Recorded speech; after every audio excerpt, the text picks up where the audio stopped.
السلام علیکم ورحمۃ اللہ وبرکاتہ۔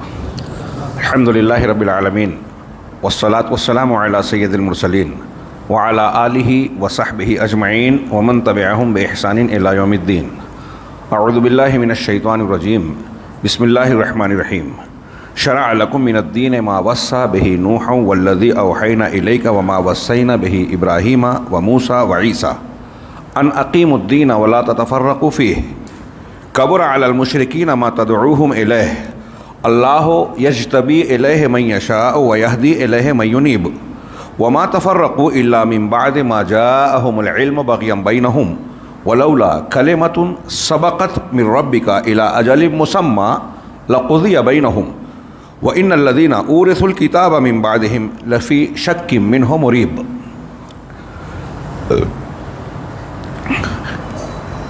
جمعیت اور جماعت اہل حدیث بیجاپور کے ذمہ داران، اس مسجد کے متولیان و ذمہ داران،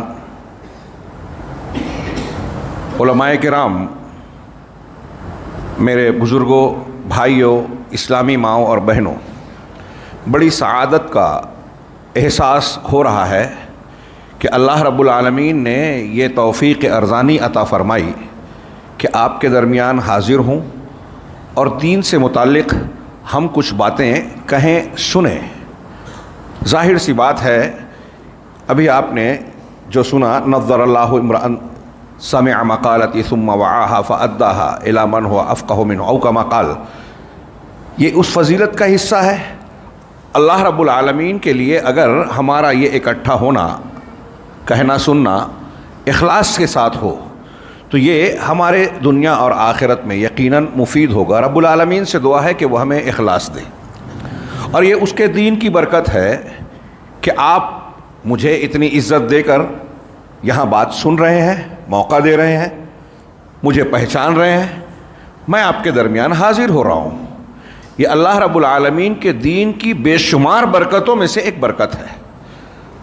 اس دین کے حوالے سے جب ہم یہاں اکٹھا ہوئے ہیں تو رب العالمین سے دعا کریں کہ پروردگار ہمیں اس دنیا میں دین کے مطابق جینے اور مرنے والا بنائے، اور ہمیں دنیا اور آخرت میں سعادت و کامیابی سے نوازے، اور ہم سب جس طرح یہاں اکٹھا ہوئے ہیں جنت الفردوس میں بھی رب العالمین ہمیں اکٹھا فرمائے۔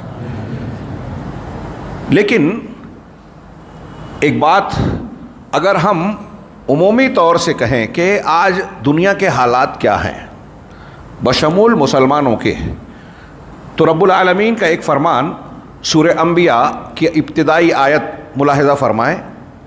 اللہ نے فرمایا اقترب للناس حسابہم وہم فی غفلۃ معرضون، کہ لوگوں کے لیے ان کے حساب و کتاب کا وقت، قیامت کے دن جب جزا سزا کا معاملہ ہوگا، لوگوں کا حساب قریب آ گیا۔ کل ما ہوا آت فہو قریب، ہر وہ چیز جو آنے والی ہے وہ قریب ہے۔ 1000 سال کی عمر نوح بھی اگر ہمیں مل جائے تو یہ کوئی لمبی عمر نہیں ہے جو ختم ہونی ہی ہے۔ لمبی اسے کہیں گے جسے ختم نہیں ہونا ہے، وہ جنت ہے اور جہنم ہے، وہاں کی زندگی۔ تو ہمارا حساب قریب ہے۔ قیامت، اب قیامت تو کچھ دور ہوگی، ہماری موت اس سے پہلے آئے گی۔ ومن مات قامت علیہ قیامتہ، کہ تو جو مر گیا اس کی قیامت قائم ہو گئی۔ صحیح مسلم کی ایک روایت ہے، ام المومنین حضرت عائشہ صدیقہ رضی اللہ تعالیٰ عنہ فرماتی ہیں کہ اعرابی اور دیہاتی اللہ کے رسول صلی اللہ علیہ وسلم کے پاس آتے اور سوال کرتے، یا رسول اللہ متی الساعہ، اللہ کے رسول قیامت کب واقع ہوگی؟ فینظر الی احدث رجل منہم او الی احدث انسان منہم، تو اللہ کے رسول مجلس میں صلی اللہ علیہ وسلم مجلس میں سب سے کم عمر بچے اور انسان کی طرف دیکھتے اور اشارہ کر کے کہتے کہ ان یعش ھذا، اگر یہ بچہ زندہ رہا، لم یدرکہ الحرم، اسے بڑھاپا نہیں آئے گا، الا قامت قیامتکم، مگر تمہاری قیامت قائم ہو جائے گی۔ یہاں اس مجلس میں فرض کیجئے کہ وہ بچہ ہے، چھوٹا بچہ ہے، یہ اگر لمبی مدت زندہ رہا اور بڑھاپے تک گیا تو ہم پختہ عمر والے جتنے ہیں وہ اس دنیا سے جا چکیں گے، ہم جا چکیں گے۔ اللہ کے رسول نے فرمایا کہ قیامت قائم ہو جائے گی۔ اللہ نے کہا کہ لوگوں کا حساب و کتاب قریب آ گیا، پھر بھی لوگ غفلت میں رہتے ہوئے, بے خبری میں منہ موڑے ہیں, حقائق کے تعلق سے اپنی زندگی کے مقصد کے بارے میں سیریس سنجیدہ ہے ہی نہیں. ما یاتیہم من ذکر من ربہم محدث الا استمعوہ وہم یلعبون. اگلی آیت ہے, یہ اللہ کا ارشاد ہے کہ ان کے پروردگار کے پاس کوئی بھی نصیحت کی نئی بات جب آتی ہے ہمارے اور آپ کے پاس, اللہ کہہ رہا ہے 1400 سال پہلے کہا, اس وقت کے انسانوں کی بات کہی, آج ہمارے اوپر بالکل ہو بہو 100% فٹ ہوتی ہے, منطبق ہوتی ہے کہ پروردگار کے, ان کے رب کی جانب سے کوئی بھی نصیحت کی نئی بات جب آتی ہے تو اسے سنتے کیسے ہیں؟ الا استمعوہ وہم یلعبون, کھیل کود کرتے ہوئے سنتے ہیں. پھر سے وہ جملہ دوہراؤں, سیریس ہے ہی نہیں, سنجیدہ ہے ہی نہیں. جبکہ اللہ رب العالمین نے اسی سورہ کی آیت نمبر 16 میں کہا, آگے چل کے چند آیتوں کے بعد, وما خلقنا السماء والارض وما بینہما لاعبین, کہ آسمان کو اور زمین کو ہم نے کھیل کود کرتے ہوئے پیدا نہیں کیا کہ یہ تماشا ہے, کھیل کود ہے, اس کا کوئی مقصد نہیں ہے. نہیں. افحسبتم انما خلقناکم عبثا وانکم الینا لا ترجعون, کیا تم یہ سمجھتے ہو کہ تم کو بیکار پیدا کیا گیا ہے, کوئی مقصد نہیں ہے اور تم ہماری طرف لوٹ کے نہیں آؤ گے؟ فتعال اللہ الملک الحق, اللہ بہت بلند و بالا ہے, وہ بیکار کام, بے مقصد کام نہیں کر سکتا. وہ حکیم ہے, بلندیوں والا ہے, الملک الحق ہے, حق ہے, سچا ہے, اور الملک حقیقی بادشاہ ہے. وہ ایسا کام جس کا کوئی مقصد نہ ہو کیوں کرے گا؟ کر ہی نہیں سکتا. اگر ایسا ہوتا تو یہ اللہ کے لیے عیب کی بات ہوتی. اس کا مقصد ہے, کیا مقصد ہے؟ کہ رب کی عبادت کی جائے, توحید اختیار کی جائے. کیا مقصد ہے؟ کہ بندے رب کا ذکر ادا کریں, رب کا شکر ادا کریں, ذکر کریں. کیا مقصد ہے؟ کہ ہمارا اور آپ کا ہی امتحان ہو. کیا امتحان ہے؟ لیبلوکم ایکم احسن عملا, تاکہ آزمائیں اس دنیا کی زندگی کے موت اور حیات جو دی ہے, اللہ نے نظام بنایا ہے, تاکہ تم کو آزمائے کہ تم میں عمل کے اعتبار سے بہترین کون ہے. عمل کے اعتبار سے بہترین کون ہوگا؟ فلاں اور فلاں کے طریقے پہ چلنے لگے, میرے دماغ سے جو میں اچھا عمل کروں وہ عمل اچھا ہے؟ نہیں. وما خلقت الجن والانس الا لیعبدون, جن و انس کو میں نے صرف اس لیے پیدا کیا کہ صرف میری عبادت کریں. میری عبادت کریں مطلب دوسروں کی نہ کریں, یعنی توحید پر رہیں. اور اللہ کی توحید اور عبادت میں یہ معنی داخل ہے کہ جو حکم اس نے دیا قرآن اور سنت کے ذریعے سے, نبی کے ذریعے سے, اسے مان لو, کرو طاقت کے مطابق, اور جس سے منع کیا ہے اس سے رک جاؤ. یہ امتحان ہے, اور اسی امتحان کا نتیجہ وہ حساب کتاب کے ساتھ طے ہونے والا ہے, جس میں ہم سیریس نہیں ہیں. قرآن کہہ رہا ہے بے خبر ہیں, قریب ہے وقت ہمارا. ہم سیریس, ابھی پتہ چل جائے یہ چھت گرنے والی ہے تو ہم لوگ یہاں بیٹھیں گے؟ یہ یقینی خبر مل جائے کہ پکا گر جائے گی یہ چھت تو بیٹھیں گے.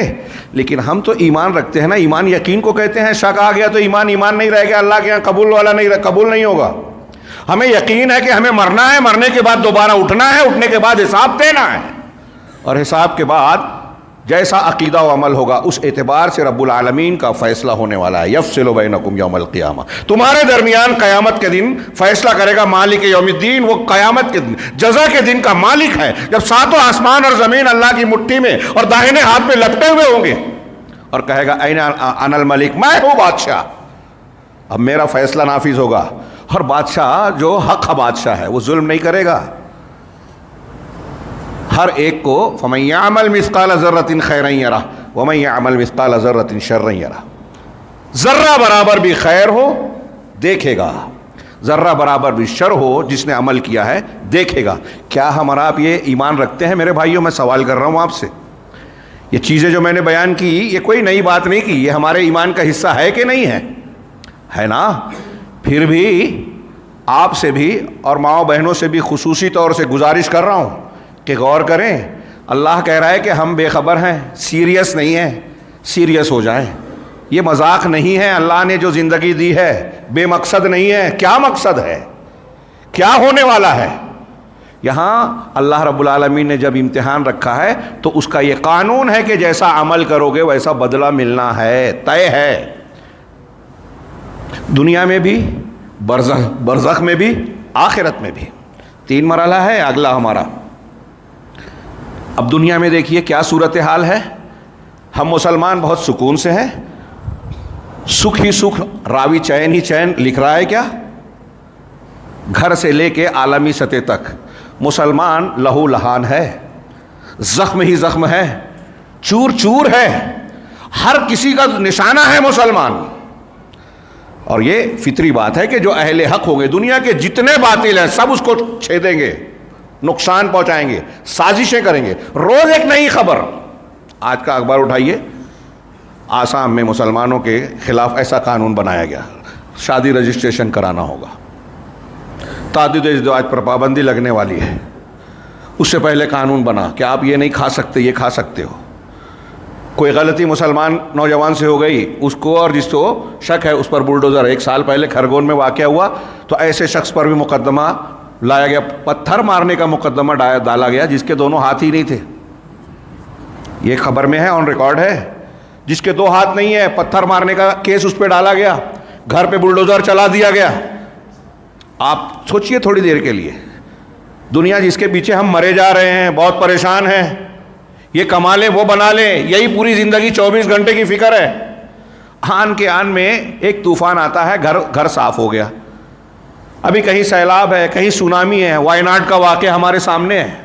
اچھے خاصے مسلمان دوسرے بھی تھے. ایک رات میں طوفان آیا, بارش آئی, طوفانی بارش, 2 پورے کے پورے گاؤں زمین دوز ہو گئے, قبر بن گئے. تیسرا گاؤں بھی آدھے سے زیادہ گیا, بہت بڑی تعداد, منیمم کہتے ہیں 300 گھر دفن ہو گئے, بچوں عورتوں سمیت.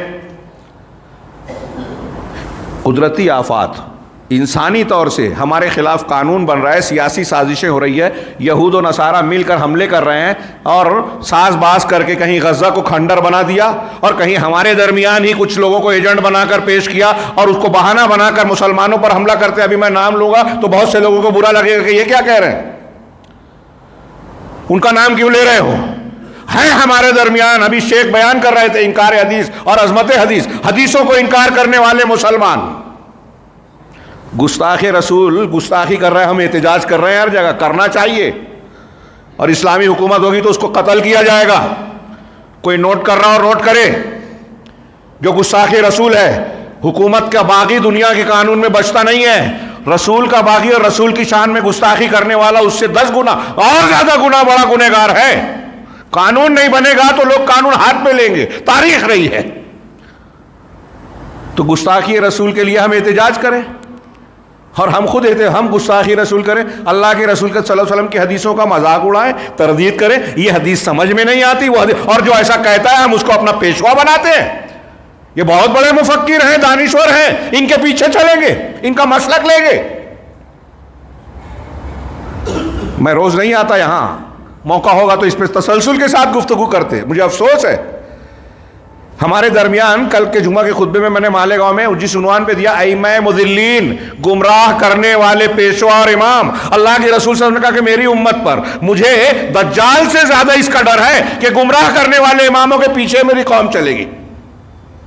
یہ ایسے ہی کہہ دیا اور ہم اور آپ کہتے ہیں ان کو غلط مت بولو, ان کا رد مت کرو.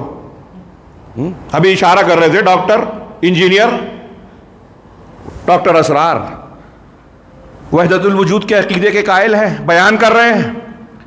ہاں, اور شیعہ سنی کو کہتے ہیں تاریخی اختلاف ہے, صحابہ کرام کو شخصیت کا اختلاف کہہ رہے ہیں. شخصیت نہیں, عقیدہ ہے ہمارا. اللہ نے جن کی تعریف کی ہے ان کو تعریف کو نہ ماننا کفر ہے, قرآن کا انکار ہے, الحاد ہے, بے دینی ہے. ہم ان کو پیشوا بنا رہے ہیں, ان کے پیچھے چل رہے ہیں. کوئی بول دے تو اس پہ برا, وہ صحابہ کو برا بولے آپ کی پیشانی پہ بل نہیں آ رہا ہے, اور ہم ان کو کہہ دے تو آپ کو بہت برا لگ رہا ہے. اپنے ایمان کا جائزہ لیجئے. متفقہ فیصلہ ہے قرآن و حدیث کی روشنی میں, ایک صحابی کو اگر کسی نے غلط سلط کہا, الحاد اور ملحدین کتاب مثبت کی, وہ خود ملحد ہے, زندیق ہے. قرآن حدیث کے راویوں کو مجروح کر رہا ہے, چھوٹی بات نہیں ہے.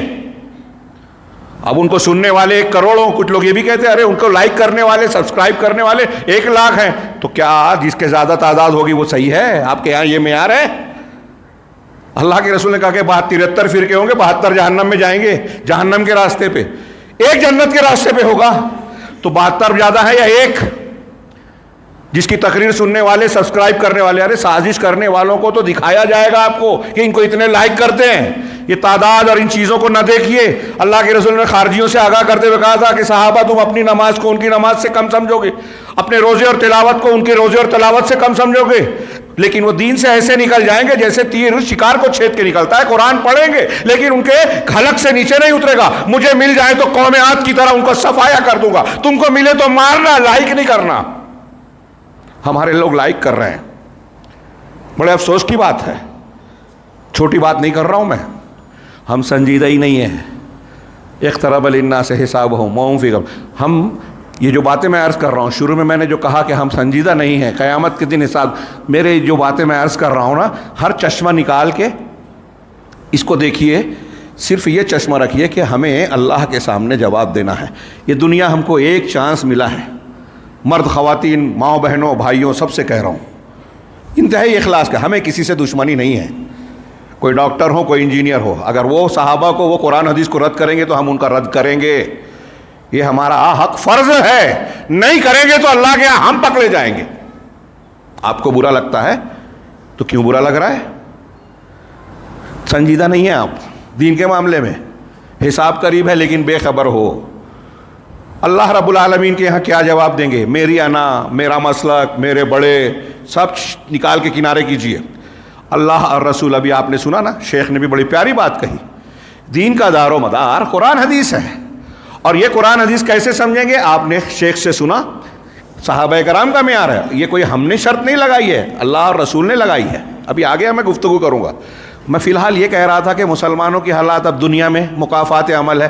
آج ہم حالات کیسے حالات سے گزر رہے ہیں؟ ہر طرف مار ٹھوک ہے. غزہ ایک کلپ آ جائے بچوں اور عورتوں کو ہم دیکھ نہیں پاتے. حقیقت میں آن ریکارڈ 40,000 سے زیادہ، آف ریکارڈ لاکھ سے زیادہ لوگ مر چکے ہیں. 22 سے 23 لاکھ کی آبادی کھنڈر میں تبدیل ہو چکی ہے. تماشے دیکھ رہے ہیں لوگ. ہمارے لوگ استعمال ہو رہے ہیں. ابھی میں نام لوں گا، حماس لوگ، بہت سے لوگ غصہ ہو جائیں گے. مجاہد نہیں ہیں، نیتن یاہو کے لوگ ہیں. آن ریکارڈ ثبوت آ چکے ہیں، آ رہے ہیں. فلسطینی جن کے گھر ٹوٹے ہیں، جن کے رشتہ دار مرے ہیں نا، گالیاں دے رہے ہیں. کلپ سنیے کہ یہ بکاؤ ہے، سودے بازی. اور صرف گھروں کا، غزہ کی زمین کا سودا صرف نہیں کیا، وہاں کے مسلمانوں کے ایمان کا سودا کر رہے ہیں. رافضیوں کے مدرسے بن رہے ہیں، اس میں جہاں کھنڈر بن چکا ہے، بچوں کو شیعوں کے مدرسے میں ڈالا جا رہا ہے. آئے گی ابھی رپورٹ کچھ دنوں میں، عرب ذریعوں سے جو آتی ہے، ہمارے پاس دیر سے آتی ہے. تو پوری جگہ، پوری دنیا میں مسلمان کاٹے جا رہے ہیں، مارے جا رہے ہیں، سازشوں کا شکار ہے، بے وقت بنا دیے گئے ہیں. کبھی برما سلگتا ہے، اس سے پہلے بوسنیا چیچنیا، کبھی گجرات ہوا. ہمارے ملک میں ہو ہی رہا ہے. الیکشن آتا ہے، کچھ ایک جماعت کو جو ہے جیتنے کے لیے بس مسلمانوں کی نفرت ہی اعلی کار کی طرف نظر آتی ہے. ہم کھلونا بنے ہوئے ہیں. کیوں؟ اس لیے کہ ہم سیریس نہیں ہیں. دنیا کا یہ حال ہے. آگے برزخ ہے. میری اصل موضوع رہ جائے گا، تفصیل میں اگر جاؤں. ایک روایت کی طرف اشارہ کروں، اکثر کرتا ہوں اور کرنا چاہیے. قرآن نے ان مضامین کو بار بار دہرایا ہے، عذاب اور ثواب کو، کیونکہ اس کی ہم کو اور آپ کو ضرورت ہے. اللہ رب العالمین نے، اللہ کے رسول صلی اللہ علیہ وسلم نے فرمایا کہ اگر کیا ہے، اگر قبر کی وہ آواز جو میں سنتا ہوں، ہاں، تو تم لولا اللہ تدافنوا، ہاں، لا لدعوت اللہ ان یسمعکم من عذاب القبر ما اسمع. صحیح مسلم کی ایک لمبی حدیث کے بیچ میں ایک جملہ ہے یہ، کہ اگر ایسا نہ ہو کہ تم اپنے مردوں کو دفن کرنا چھوڑ دو، تو میں اللہ سے یہ دعا کرتا کہ تم بھی عذاب قبر میں کی وہ باتیں چیخیں سنو جو میں سنتا ہوں. قبر کا عذاب اتنا بھیانک ہے. عثمان غنی رضی اللہ تعالیٰ عنہ قبر پہ جاتے تھے تو اتنا روتے تھے کہ داڑھی بھیگ جاتی تھی. پوچھا جاتا یہاں کیوں اتنا روتے ہو؟ کہا یہ آخرت کے سفر کی پہلی منزل ہے. یہاں اگر ٹھیک ٹھاک معاملہ رہا تو آگے کا معاملہ آسان ہوگا، اور یہیں بگڑ گیا تو آگے بھی خطرہ ہے جو اس سے بڑا ہوگا. ہاں، زمین جب پیستی ہے تو اس طرف کی ہڈی سے، کچھ لوگوں کو یہ بھی سمجھ میں نہیں آتی. عذاب قبر عقل میں نہیں آتا، خواب عقل میں آتا ہے. ان سے پوچھئے کہ خواب عقل میں آتا ہے. میرے پاس ایک آدمی سویا ہوا ہے، شیخ میرے بغل میں سویا، میں شیخ کے بازو میں سویا ہوں، یہ جاگ رہے ہیں، مجھے دیکھ رہے ہیں. میں نے خواب میں دیکھا کہ مجھے ایک سانپ نے ڈسا، شیر دوڑا رہا ہے، بھیڑیا مجھ پر حملہ کر رہا ہے، میں بھاگ رہا ہوں، چیخ رہا ہوں، چلا رہا ہوں، خواب میں چلا رہا ہوں، اور اچانک آنکھ کھلتی ہے تو پسینہ پسینہ ہوں۔ شیخ کہتے ہیں کیا ہوا بھائی؟ مطلب ابھی تک بیٹھے تھے، میں خواب میں چیخ رہا تھا، یہ سن رہے تھے کیا؟ میرے بازو میں بیٹھے سن رہے تھے؟ ہاں جی، نہیں نا۔ تو جب یہ نہیں سن رہے، نیند کی حالت والی کیفیت سونے والے کی کیا ہوتی ہے ہم کو نہیں پتا، تو مرنے والے کے ساتھ کیا ہوتا ہے وہ تو اس سے بڑا معاملہ ہے۔ ایسے اور بھی عقلی دلیلیں، شاہ ولی اللہ نے 3 دلیلیں دی، میں فی الحال اس موضوع پہ بات نہیں کرنا چاہ رہا ہوں۔ تو برزخ کا یہ معاملہ ہے، یہ سیکنڈ مرحلہ ہے۔ بھائیوں بہنوں سے سب سے میں پوچھوں گا، اپنے دل میں سوال کرو تھوڑی دیر کے لیے، کیا آپ کو یہ پسند ہے کہ آپ بھی زمین پہ گھسیٹ کر مارے جائیں؟ کوئی بم آئے اور آپ کا گھر تہس نہس ہو جائے جیسے غزہ میں ہو رہا ہے، آپ کا بیٹا بے قصور ہوتے ہوئے گرفتار ہو اور 20 سال جیل میں رہے جیسے ہندوستان میں ہزاروں بچے آج جیلوں میں ہیں؟ کیا آپ یہ پسند کریں گے کہ آپ یا آپ کا بیٹا، آپ کی بیٹی جس سے آپ کو محبت ہے وہ قبر میں عذاب جھیلے؟ کیا آپ پسند کریں گے؟ لیکن جس طرح سے، میرا سوال دوسرا، جس طرح سے ہمارے یہاں جتنے لوگ بیٹھے ہوئے ہیں، عام حالات ہے کہ دنیا کی زندگی کتنی ہے، ہم دیکھتے ہیں ایک آدمی 60 سال اوسط عمر ہے، 70 80 90 100 جی لے گا۔ آج کل 100 ہو جاتا ہے تو اخبار میں ریکارڈ میں آ جاتا ہے۔ اگر پائی بھی عمر، اس کے لیے ہم اتنا ٹینشن لیتے ہیں، بچے کو یہ ڈگری دلا دیں، اتنی رشوت دے کے نوکری دلا دیں، یہ ڈگری میں اتنا پیسہ خرچ ہو رہا ہے، کریں گے۔ جتنی فکر ہم اس دنیا کے چند سالوں کی زندگی کے لیے کر رہے ہیں کہ میرے مرنے کے بعد میرے بچوں کا مستقبل اچھا رہے، اتنی فکر ہم اس بات کی کر رہے ہیں کیا کہ میرے بچے جب مرے ہیں تو قبر میں ان کو وہ چیخ و پکار کا سامنا نہ کرنا پڑے، عذاب کا سامنا نہ کرنا پڑے جس کا ذکر قرآن و حدیث نے کیا ہے۔ قرآن میں بھی ہے عذاب قبر، کسی کو نام نہ سمجھ میں الگ بات ہے۔ پھر اس سے آگے میدان محشر کیسی ہولناکی ہوگی، دوبارہ زندہ کیا جانا طے ہے، ہمارے ایمان کا یقین کا حصہ ہے۔ ہاں، کتنا بڑا معاملہ ہے وہ۔ انبیاء کرام علیہم الصلاۃ والسلام، اولو العزم رسولوں کا معاملہ یہ ہوگا، حدیث شفاعت میں پڑھیے کہ وہ کہیں گے نفسی نفسی نفسی، ان ربی قد غضب اليوم لم یغضب قبلہ مثلہ ولن یغضب بعدہ مثلہ۔ میرا نفس میرا نفس میرا نفس، میرا پروردگار آج بہت غضبناک ہے، اتنا غضبناک، اتنا غصہ ہے کہ نہ اس سے پہلے کبھی ہوا نہ اس کے بعد ہوگا۔ سفارش کرنے سے ڈریں گے حضرت آدم علیہ السلام، حضرت نوح علیہ السلام، حضرت ابراہیم، حضرت موسیٰ، حضرت عیسیٰ، جناب محمد رسول اللہ صلی اللہ علیہ وسلم بھی کریں گے تو ڈائریکٹ نہیں کریں گے، پہلے سجدے میں گریں گے، مقام محمود میں حمد و ثنا بیان کریں گے، پھر کہا جائے گا اٹھیے، سر اٹھائیے، مانگیے، دیا جائے گا، سفارش کیجیے، قبول کی جائے گی، تب آپ کہیں گے، کوئی خود سے نہیں کرے گا۔ یوم یقوم الروح والملائکۃ صفا، اس دن روح، جبریل اور فرشتے صف لگا کر کھڑے ہوں گے۔ لا یتکلمون، بول نہیں سکیں گے، زبان سے کسی کی آواز نہیں نکلے گی، الا من اذن له الرحمن، سوائے اس کے جس کو رحمان اجازت دے، وقال صوابا، اور بولے گا بھی تو درست۔ کوئی ابراہیم علیہ السلام اپنے باپ کی مغفرت نہیں کر پائیں گے، نوح علیہ السلام اپنے مشرک بھائی کی مغفرت نہیں کروا پائیں گے، اللہ کے رسول صلی اللہ علیہ وسلم اپنے چچا ابو طالب کا ساتھ جنہوں نے دیا تھا صرف اتنا کریں گے کہ عذاب میں تخفیف ہو جائے، جہنم سے نہیں نکلوا پائیں گے۔ ہل جانے والی بات ہے، ہلا دینے والی، دہلا دینے والی۔ من ذا الذی یشفع عندہ الا باذنہ، آیت الکرسی میں پڑھتے ہو نا، کون ہے جو اللہ کے پاس اس کی اجازت کے بغیر سفارش کر دے کسی کی؟ دنیا میں سفارش اور اللہ کی سفارش میں فرق یہ ہے کہ اللہ کے پاس بغیر اجازت کے کوئی سفارش کر ہی نہیں سکے گا، کتنا بھی بڑا ہو، نبی ہو، پیغمبر ہو، فرشتہ ہو، کوئی ولی ہو۔ یہ دماغ سے کھرچ کے نکال دیجئے کہ وہ اولیاء صالحین کا دامن پکڑ کے مچل جائیں گے، وہ ہمیں بچا لیں گے، یہی کفار مکہ کہتے تھے۔ کتنی اہم بات ہے، کتنی عظیم بات ہے۔ پھر اس مرحلے کے بعد جہنم، جنت کی نعمتیں نہ کسی آنکھ نے دیکھی، نہ کسی کان نے سنی، نہ کسی دل پر کھٹکا گزرا، اور سب سے آخری جنت تھی جس کو حدیث میں کہا گیا کہ یہ ادنا اہل الجنہ ہوگا، سب سے کم درجے کا۔ وہ جب جنت میں جائے گا بڑے لمبے مرحلے کے بعد، کاش موقع ہوتا تو میں اسے بیان کرتا، جب آخری مرحلے میں جنت میں جائے گا تو کہے گا اعطیت لم یعطى احد من العالمین، کہ پروردگار نے مجھے ایسی چیزیں دی ہیں، ایسی نعمتیں مجھے ملی ہیں کہ کائنات میں کسی کو نہیں ملی۔ سب سے ہلکے درجے کا جنتی یہ بولے گا، کیسی ہوگی جنت؟ اس کو بولا جائے گا ایک کو کہ دنیا جس میں تو رہتا تھا غافل تھا ویسی کئی دنیا لے لے، جنت میں داخلہ مت، کہے گا کہ مجھے کئی دنیا نہیں چاہیے. آج سوچیے ہم اس دنیا کے چکر میں آخرت بھولے نا، غافل ہے نا، سنجیدہ اور سیریس نہیں ہے. اللہ کہے گا دنیا جیسی دنیا اکیلے کئی مالک بنا دیتا ہوں، جا لے لے. کہا نہیں دنیا نہیں چاہیے، جنت میں صرف داخل کر دے. کیسی جنت ہوگی؟ جنت کی عورت کے دوپٹے پر سر پر جو لکڑی ہوتی ہے وہ دنیا اور دنیا کی ساری نعمتوں سے افضل. جنت میں ایک قوس اور کمان کی جگہ جو ہے وہ دنیا اور دنیا کی مافیہ سے بہتر. یہ صحیح بخاری مسلم کی حدیثوں میں ہے یہ جو میں کہہ رہا ہوں، ٹائم نہیں ہے اس لیے سرسرے. اور اس کے بالمقابل جہنم. اللہ اکبر. اگر ہمارا ایمان ہو تو جہنم کے تذکرے پہ جتنا سیریس اور سنجیدہ ہوں گے کسی اور چیز پر نہیں.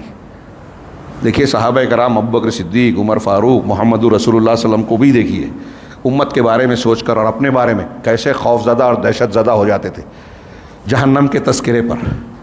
ابھی میں نے سب سے ہلکے درجے کے جنتی کا تذکرہ کیا، بخاری مسلم کی سب سے ہلکے درجے کے جہنمی کا تذکرہ ہے، آپ سن چکے ہیں، تازہ کیجیے. سیریس کرنے کے لیے کہہ رہا ہوں میں کہ ان احوان الناس عذابا یوم القیامہ لرجل یوضع فی اخمص قدمیہ جمرتان، کہ قیامت کے دن سب سے ہلکے عذاب والا قیامت کے دن وہ شخص ہوگا جس کے دونوں پیروں تلے تالو کے نیچے دو آگ کے شعلے ڈال رکھے جائیں گے، آگ کی جوتیاں پہنائی جائے گی. بعض روایتوں میں یہ صحیح مسلم اور بخاری میں ہے تھوڑے سے فرق سے. یغلی بہما دماغ، وہ دو آگ کے شعلے جو رکھے جائیں گے اس سے اس کے دماغ کی ہڈی کھولے گی. آدمی سوچتا ہے، ابھی آپ سوچیں گے کہ ارے اتنا تو مر جائیں گے نا، اور عادت پڑ جائے گی. قرآن نے ان سب خیالات کو نکال دیا ہے، رد کر دیا ہے. وَيَأْتِيهِ الْمَوْتُ مِنْ كُلِّ مَكَانٍ وَمَا هُوَ بِمَيِّتٍ. سورہ ابراہیم میں کہا موت اس کے ہر طرف سے، بال بال روم روم سے موت آئے گی لیکن وہ مرے گا نہیں. موت کو پکارے گا، موت نہیں آئے گی. لا يموت فيها ولا يحيا، نہ اس میں جیے گا نہ مرے گا. اللہ کے رسول صلی اللہ علیہ وسلم فرمایا، اللہ کے رسول نے فرمایا کہ وہ اس کے دماغ کی ہڈیاں کھولے گی.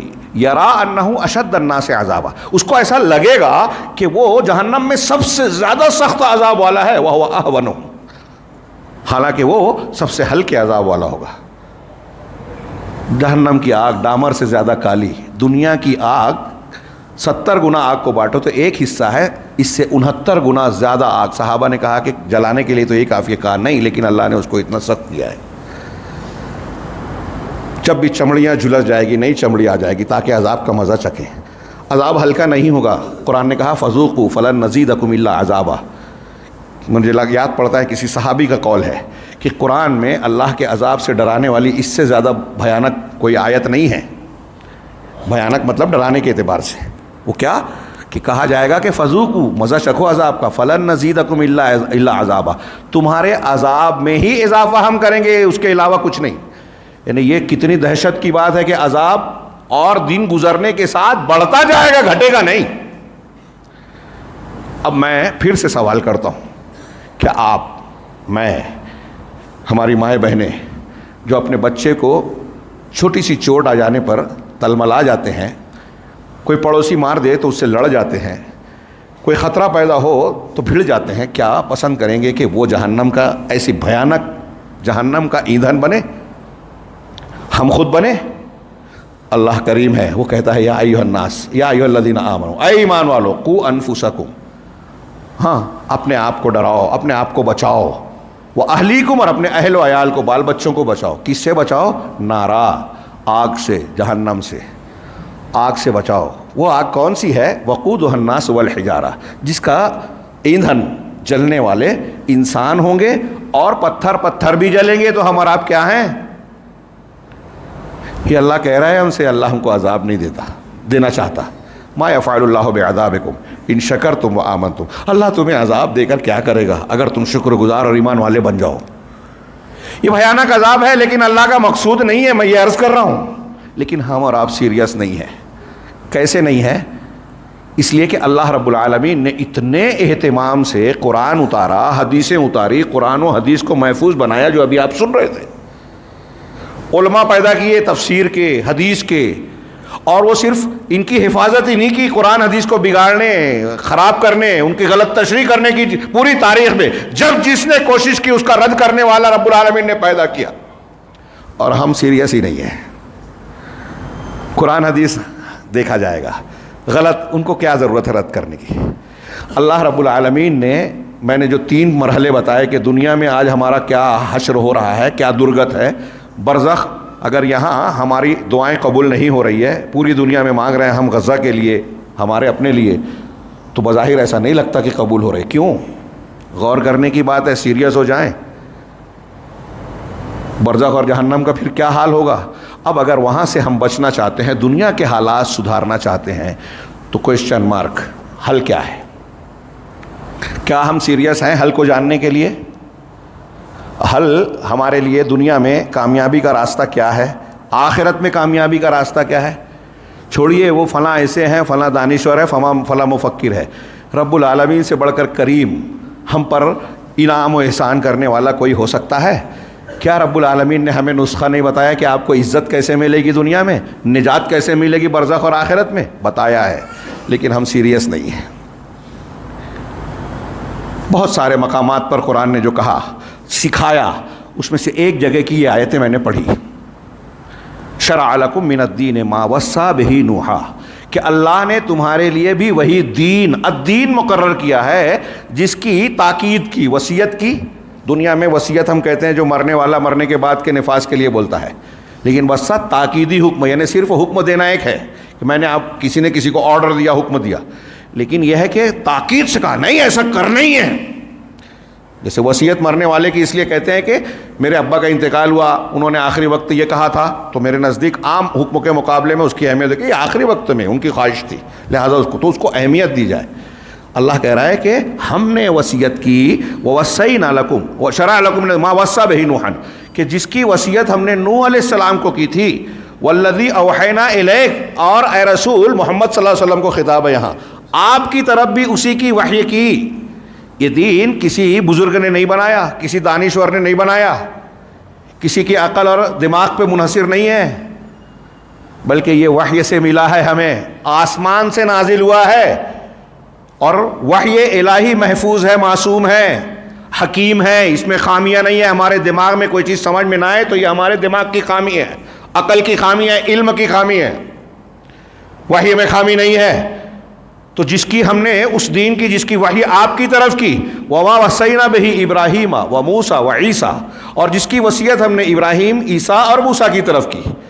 نبی کریم صلی اللہ علیہ وسلم خاتم النبیین، خلیل الرحمن حضرت ابراہیم، پھر یہ جو 3 نام ہیں نوح، عیسیٰ، موسیٰ علیہ السلام، ان کو کہا جاتا ہے راجح قول کے مطابق کہ رسولوں میں اولو العزم رسول ہیں. تمام انبیاء انسانوں میں سب سے زیادہ اونچے درجے کے ہیں. کوئی ولی کتنا بھی اونچا درجہ پالے ایک نبی کے درجے کو نہیں پہنچ سکتا. لکھ لیجئے، جو نہیں مانتا صوفی وغیرہ اہل تصوف اس کا رد کرتے ہیں، ہمارے پیر صاحب تو نبیوں سے اونچے چلے گئے، وہ کافر ہے. امت مسلمہ میں یہ ہمارے علماء سلف کے فتوے کتابیں بھری پڑی ہیں کہ نبیوں سے اونچا کسی اور کو اگر کسی نے مان لیا، کسی ایک نبی سے بھی، وہ کفر کا. تو نبی سب سے اونچے، انبیاء میں رسولوں کا درجہ ان سے اونچا، رسولوں میں اولو العزم رسولوں کا وہ یہ 5 ہے. ان اولو العزم میں 2 خلیل، ان کا درجہ 2 خلیل میں خاتم النبیین محمد صلی اللہ علیہ وسلم کا کو سید المرسلین بنایا اللہ تعالیٰ نے. تو ان 5 لوگوں کا ذکر کیا اللہ نے کہ ہم نے جس دین کی وصیت تاکیدی حکم کی تھی آپ کی طرف بھی کی. یہ اللہ کا احسان ہے. آپ غزہ میں کو کھنڈر بننے سے بچانا چاہتے ہو، ہندوستان میں آپ سازشوں سے محفوظ رہنا چاہتے ہو، برما، بوسنیا، چیچنیا کی سازشوں میں محفوظ رکھنا چاہتے تھے، تو یہ دین بچائے گا تمہیں. یہ اللہ کا سب سے بڑا احسان ہے. اسی کی تعلیم دی. ہر نماز میں دعا مانگو، اہدنا الصراط المستقیم، صراط مستقیم پر ہمیں چلا. کون سا صراط مستقیم ہے؟ صراط الذین انعمت علیہم، ان لوگوں کا راستہ جن پر تو نے انعام کیا. کون ہے انعام یافتہ؟ سورہ نساء میں کہا کہ انبیاء، صدیقین، شہداء، صالحین. نبی کا طریقہ، صدیق ابو بکر صدیق اس میں سر فہرست، ام المومنین حضرت عائشہ اس پہ. اب جو اس صدیق کو گالی دیتا ہے وہ قرآن کو نہیں مانتا، صراط مستقیم پہ چل ہی نہیں سکتا، رافضی. اور جو ان کا ساتھ دیتا ہے وہ اس کے معاون، مددگار ہے، اس کا شریک ہے، تحریکی ہو کوئی بھی ہو. نبیوں، صدیقین، شہداء اور صالحین کا راستہ وہ کون سا راستہ ہے؟ قرآن و حدیث والا. اور صالحین میں سر فہرست صحابہ کرام ہیں. صحابہ کرام میں سے یہ بھی متفق ہے، جیسے میں نے انبیاء کے بارے میں بتایا، دنیا کا کوئی ولی کتنا بھی اونچا ہو، ہوا میں اڑے، پانی پہ چلے، کرامت کھیلے، عشاء کے وضو سے فجر اور فجر کے وضو سے عشاء پڑھے، بالغ ہونے کے بعد کبھی وضو ٹوٹا ہی نہ ہو، کسی صحابی کے پیر کی دھول کے برابر نہیں پہنچ سکتا۔ ہم اور آپ نہ سمجھیں، آج کل گالیاں دینے کا رواج ہے، رافضیت ہمارے درمیان چیخ رہی ہے اور ہم لائک کر رہے ہیں۔ اس کے بعد اللہ نے کہا غیر المغضوب علیہم ولا الضالین، ان لوگوں کا راستہ نہیں جو مغضوب علیہم ہیں، جن پر اللہ کا غضب ہوا اور جو گمراہ ہیں۔ غضب کچھ لوگوں نے کہا یہ یہود ہے مغضوب، اور مغضوب علیہم، اور ضالین نصارہ ہیں۔ یہود کی گمراہی یہ تھی کہ علم ہوتے ہوئے غلط کام کیا، گمراہ ہوئے، اور نصارہ کی گمراہی یہ تھی کہ بغیر علم کے عمل کر رہے تھے، یعنی بغیر علم کے جو کرے گا، جیسے ہمارے یہاں جو جاہل لوگ نئے کام کرتے ہیں، نئے تہوار مانتے ہیں، پیر صاحب نے، صوفی صاحب نے ایسی دعا بتا دی، ایسا ذکر بتا دیا، ایسا تہوار بتا دیا، ایسا وظیفہ بتا دیا جو قرآن حدیث میں کہیں ہے ہی نہیں، صحابہ جانتے ہی نہیں تھے، وہ ہم کر رہے ہیں، وہ ضالین کا طریقہ ہے۔ اور علم ہے لیکن نہیں مصلحت کے خلاف ہے، ہماری عقل میں نہیں آتا، لوگوں کو برا لگ جائے گا، اختلافی مسئلے پہ بات نہیں کرنا۔ نبی سے زیادہ قابل ہو گئے ہمارے یہ لوگ، کسی ایک نبی نے شرک کا رد نہ کیا ہو بتائیے تو آپ کہیں گے اختلافی مسئلے پہ بات کرتے تھے، کیا کہیں گے؟ ہم سیریس نہیں ہیں، میں جو بار بار کہہ رہا ہوں جملہ سمجھیں اسے، یہ جو ہمارا رویہ ہے نا قرآن حدیث کے تعلق سے، داعی اور دعوت کے تعلق سے، صحیح لوگوں پر تنقید کرنا، کام نہیں کرنے دینا، دعوت میں روڑے اٹکانا، فضول کی بحث میں جو ہے وقت گزارنا، حدیثیں سمجھ میں نہیں آ رہی ہے، فلاں کو یہ ہے، صحابہ میں تو ایسا تھا، واقعہ کربلا ویسا تھا، ہمارا نام اہل حدیث اور سلفی کیسے؟ اللہ کے رسول نے تو مسلمان نام رکھا، تو حضرت ابراہیم کا نام ابراہیم تھا، اللہ تعالیٰ نے خلیل بھی کہا، قانت بھی کہا۔ اہل بدعت کو اہل بدعت آپ کہہ سکتے ہیں، قرآن حدیث نے کہا، اہل سنت کو اہل سنت نہیں کہہ سکتے۔ یہ جہالت کے شاہکار ہیں، یہ جتنے لوگ اس قسم کی باتیں کرتے ہیں، لکھ لیں، سن لیں، اگر کوئی ہے یہاں اور میری بات بری لگ رہی ہے تو ٹھیک ہے، مجھ پر غصہ ہو، لیکن میری باتوں پر غور کریں کہ آپ بڑے عالم ہیں، یا صحابہ، تابعین، تابعین، محدثین، امام احمد بن حنبل، امام بخاری، امام ذہبی، امام ابن حجر،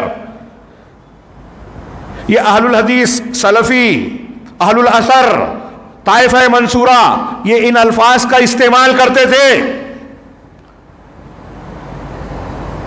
اللہ نے مسلمان کہا، غیر مسلموں میں ہم مسلمان کس نام سے تمیز پاتے ہیں، لیکن جب نئے فرقے بعد میں ہوئے تو ان اہل بدعت کے فرقوں سے تمیز پانے کے لیے اہل السنہ، اہل الحدیث، اور یہ قرآن حدیث سے لیا ہوا نام ہے، صحابہ اور تابعین سے ثابت ہے۔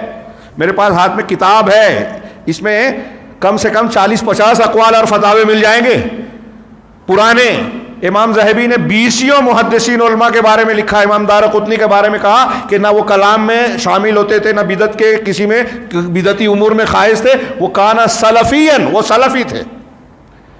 علامہ ابن تیمیہ کہتے ہیں، علامہ ابن تیمیہ رحمہ اللہ کہتے ہیں کہ سلف کی طرف نسبت کرنا کوئی عیب کی بات نہیں ہے، اس لیے کہ اللہ اور رسول نے حکم دیا ہے کہ ما انا علیہ اصحابی، جنت پہ جانے والے گروہ کا طریقہ ہوگا جس پر میں ہوں، جس پر اللہ کے رسول تھے، وہ سنت ہے، حدیث ہے، اس کو ماننے والا اہل حدیث، اہل سنت، اور جس پر میرے صحابہ ہے، صحابہ جماعت ہے، اس کو ماننے والا اہل جماعت، اہل السنہ والجماعہ۔ حدیث کو ماننے والا اہل حدیث، حدیث قرآن کو بھی کہتے ہیں، سنت کو بھی کہتے ہیں۔ یہ شناخت کے لیے ہے، یہ نام نہیں ہے، لقب ہے۔ علامہ البانی نے اس کا جواب دیتے ہوئے کہا کہ اللہ کے رسول صلی اللہ علیہ وسلم نے یہ لفظ استعمال کیا، حضرت فاطمہ سے کہا اس میری وتقی، جب کہا، بتایا کان میں کہ میں میری موت کا وقت قریب آ گیا، رونے لگی، تسلی دیتے ہوئے آگے جو جملہ کہا کہ اس میری وتقی، صبر کرو اور تقوی اختیار کرو، نعم السلف لک انا۔ حضرت فاطمہ سے، اپنی بیٹی سے، لخت جگر سے نبی پاک صلی اللہ علیہ وسلم نے فرمایا کہ نعم السلف لک انا، میں تمہارے لیے کتنا اچھا سلف ہوں۔ سلفی اسی کی طرف نسبت ہے۔ سلفی کا نسبت کا مطلب یہ ہوتا ہے کہ وہ مسلمان جو سلف کے طریقے پہ، سلف صحابہ اور تابعین ہیں، اور اللہ نے کہا ہے، رسول نے کہا ہے میرے اور میرے صحابہ کے طریقے پہ چلنا۔ ابھی آپ نے آیت بھی سنی تھی، قرآن نے کہا وَمَن يُشَاقِقِ الرَّسُولَ مِن بَعْدِ مَا تَبَيَّنَ لَهُ الْهُدَىٰ وَيَتَّبِعْ غَيْرَ سَبِيلِ الْمُؤْمِنِينَ، جو رسول کی مخالفت کرے ہدایت اور حق کے واضح ہو جانے کے بعد، ہاں، وَيَتَّبِعْ غَيْرَ سَبِيلِ الْمُؤْمِنِينَ، اور المومنین کے علاوہ دوسرے راستے پر چلے۔ اہل علم نے، امام شافعی رحمہ اللہ کہتے ہیں کہ اس آیت سے ثابت ہوتا ہے کہ صحابہ کرام اگر کسی بات پر متفق ہو جائیں تو وہ دلیل ہے قرآن کے مطابق۔ صحابہ میں کوئی چیز اختلاف والی نہیں ہے، اگر وہ دلیل ہے، اجماع صحابہ حجت ہے، اس سے ثابت ہوتا ہے۔ اور اس سے یہ ثابت ہوتا ہے کہ اس وقت کے مومنین صحابہ تھے، صحابہ کے طریقے سے کوئی ہٹا تو وہ رسول کے طریقے سے ہٹا، اور جو اس طریقے سے ہٹ گیا، قرآن کہہ رہا ہے نُوَلِّهِ مَا تَوَلَّى، وہ جس راستے پہ چل رہا ہے چلنے دیں گے، اب اس کو سدھرنے کی توفیق نہیں ملے گی، وَنُصْلِهِ جہنم، اور اسے جہنم میں ڈال دیں گے، وَسَاءَتْ مَصِيرًا، اور بہت برا ٹھکانہ ہے۔ قرآن کہہ رہا ہے، اختلافی مسئلہ ہے، نہیں بولنا چاہیے۔ ہاں، یہ اللہ رب العالمین نے کہا کہ ان رسولوں کی طرف ہم نے اس دین کی، اب الدین کیا ہے؟ شرع لکم من الدین، یہ دین کی وصیت کی، اور کیا دین دے گے؟ کیا کہا؟ ان اقیموا الدین ولا تتفرقوا فیہ۔ سارے ان انبیاء اور تمام انبیاء کی یہ دعوت تھی کہ اقامت دین کریں۔ اقامت دین کا مطلب کیا ہے؟ میں پوچھ رہا ہوں آپ سے، کوئی بول سکتا ہے؟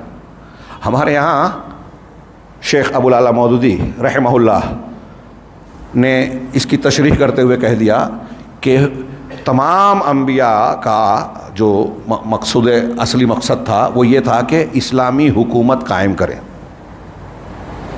کیا یہ جملہ صحیح ہے؟ شیخ رحمہ اللہ کتنے بڑے بھی دانشور ہوں، کوئی کتنا بھی بڑا عالم ہو، ہمارے لیے معیار کیا ہے؟ اقامت دین۔ اگر یہ مان لے کہ چلیے صحیح ہے، تو اب اللہ نے ان 5 نام لیے، 5، ان میں سے کتنے لوگوں نے اقامت حکومت کی بتائیے؟ جناب محمد رسول اللہ صلی اللہ علیہ وسلم کی حکومت قائم ہوئی ان 5 میں سے، مطلب باقی 4 نے اقامت دین کا کام کیا نہیں۔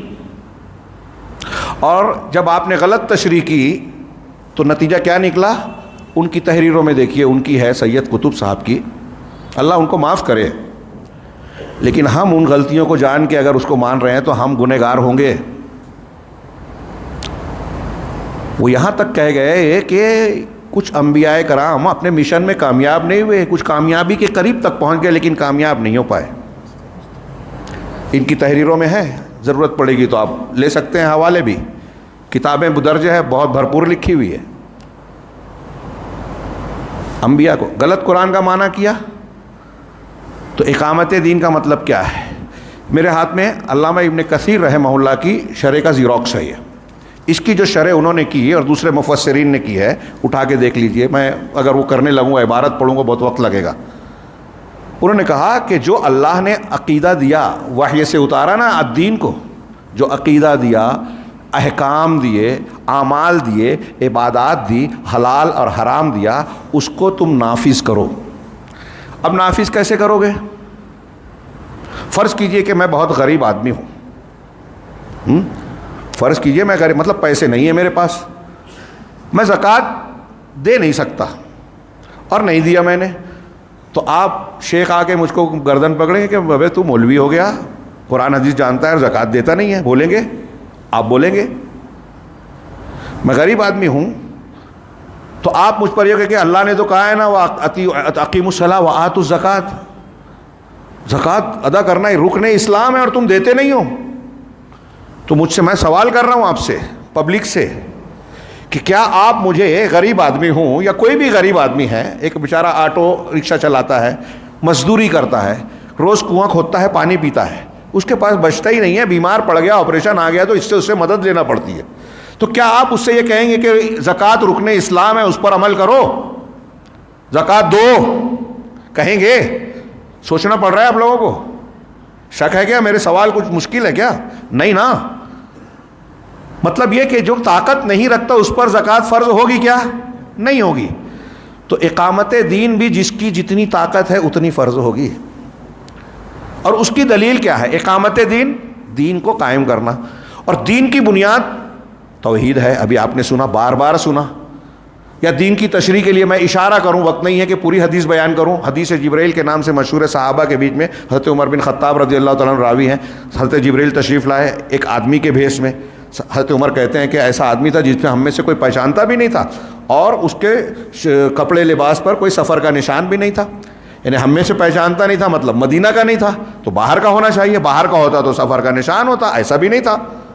اللہ کے رسول صلی اللہ علیہ وسلم کے سامنے دو زانو ہو کے بیٹھ گئے، سوالات کیے۔ آپ نے سنا ہوگا یہ حدیث بہت بار، نہیں سنی تو سنیے، پڑھیے۔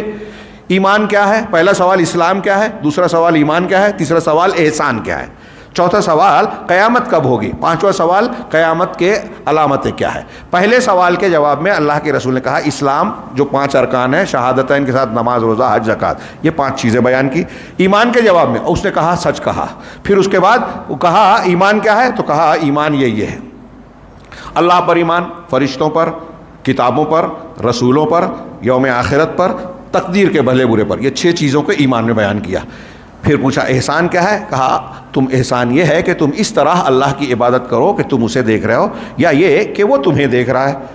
کہا قیامت کب ہوگی، تو کہا پوچھنے والے سے زیادہ، جسے پوچھنے والے کو، مسئول کو پوچھنے والے سے، جس سے سوال کیا گیا ہے وہ پوچھنے والے سے زیادہ نہیں جانتا، میں بھی نہیں جانتا، آپ بھی نہیں جانتے، اللہ کے پاس ہے یہ علم، عالم الغیب کیسے ہو سکتے ہیں۔ پھر سوال کیا کہ علامتیں کیا ہے، تو اللہ کے رسول نے اس کے کچھ جواب دیے کہ تم دیکھو گے کہ ننگے سر، ننگے پیر، گنوار قسم کے لوگ، ننگے بدن، جو بڑے اونچی اونچی عمارتیں بنائیں گے، اور ماں اپنی مالکہ کو جنے گی۔ کئی تشریح کی اس میں کہ بھائی جن بچیوں کو پیدا کر کے پالا پوسا بڑا کیا، وہ حکم چلائے گی بڑی ہو کے اپنی ماں پر۔ یہ قیامت کی نشانیوں میں سے بیان کیا گیا، اور بہت سے تشریح ہے۔ تو انہوں نے کہا صحیح کہا، اس کے بعد چلے گئے۔ کچھ دنوں کے بعد یا بعد میں اللہ کے رسول صلی اللہ علیہ وسلم نے حضرت عمر سے پوچھا کہ جانتے ہو وہ جو سوال کرنے والے آئے تھے کون تھے؟ تو کہا اللہ اور رسول بہتر جانتے ہیں۔ تو آپ نے کہا کہ وہ جبرائیل تھے، اتاکم لیعلمکم دینکم۔ دماغ میں رکھیے کہ یہ جبرائیل کیوں آئے تھے، تاکہ تم کو، تمہارے پاس اس لیے آئے تھے کہ تم کو تمہارا دین سکھائیں۔ اس اعتبار سے اس حدیث کو کہتے ہیں کہ یہ ایک حدیث دین کی تمام چیزوں کو گھیرے ہوئے ہے۔ غور سے دیکھیں، آپ سوچیں گے کہ اس میں طہارت کا بیان نہیں ہے، نماز ہے نا، اب نماز کی شرط ہے غسل، وضو، خواتین کے لیے حیض سے پاک ہونا، نفاس کی گندگی نہ ہونا، نماز روزے دونوں کے لیے شرط ہے، تو پاکی بھی آ گئی اس میں، اور اس سے متعلقہ ایسے آپ جتنے احکام ہیں تفصیل میں جائیں گے نا تو اس حدیث میں ساری چیزیں آ گئی۔ یہ ہے دین، اور اب یہ دین جو محمد رسول اللہ صلی اللہ علیہ وسلم کو دیا گیا، اسے قائم کرنا۔ اب قائم کرنا، آپ حکومت میں قائم کر سکتے ہو کیا؟ اگر طاقت ملے گی تو وہ بھی کریں گے، جیسے زکوٰۃ کی طاقت ہوگی تو زکوٰۃ دیں گے۔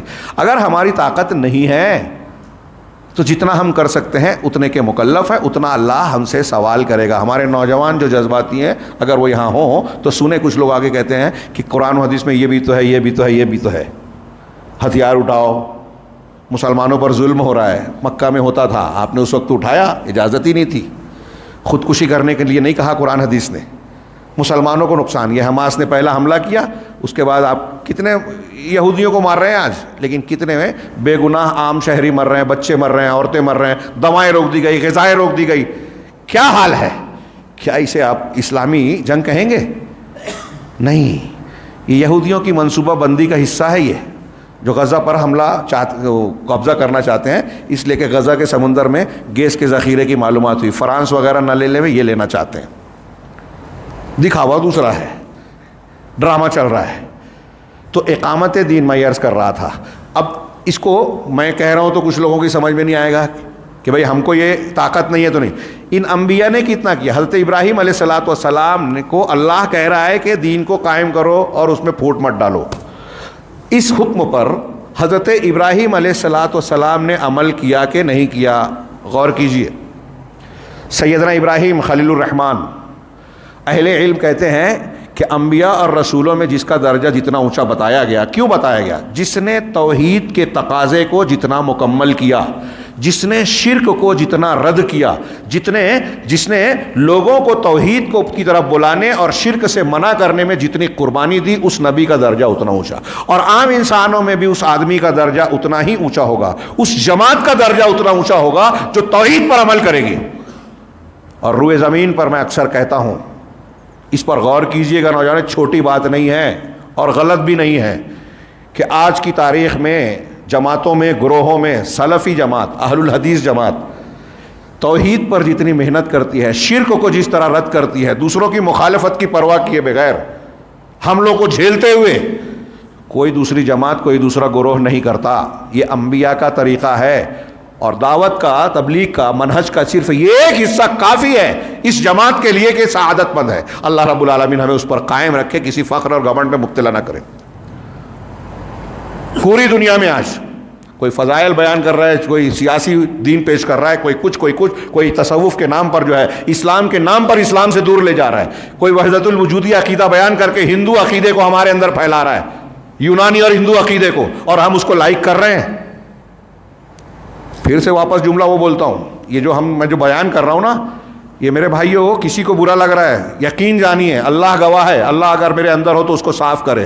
کسی کا بغض و عناد اور جماعتی یا گروہی تعصب کی بنیاد پر نہیں. یہ ہماری ہدایت کا سامان ہے. الدین یہ اللہ کی سب سے بڑی نعمت ہے. اللہ نے اتنے اہتمام سے ہم کو کہا کہ اپنے آپ کو جہنم سے بچاؤ, یہ الدین کو اختیار کرو. ہم سیریس ہی نہیں ہیں. وہ بچانا چاہتا ہے, ہم بچنا چاہتے ہی نہیں ہیں.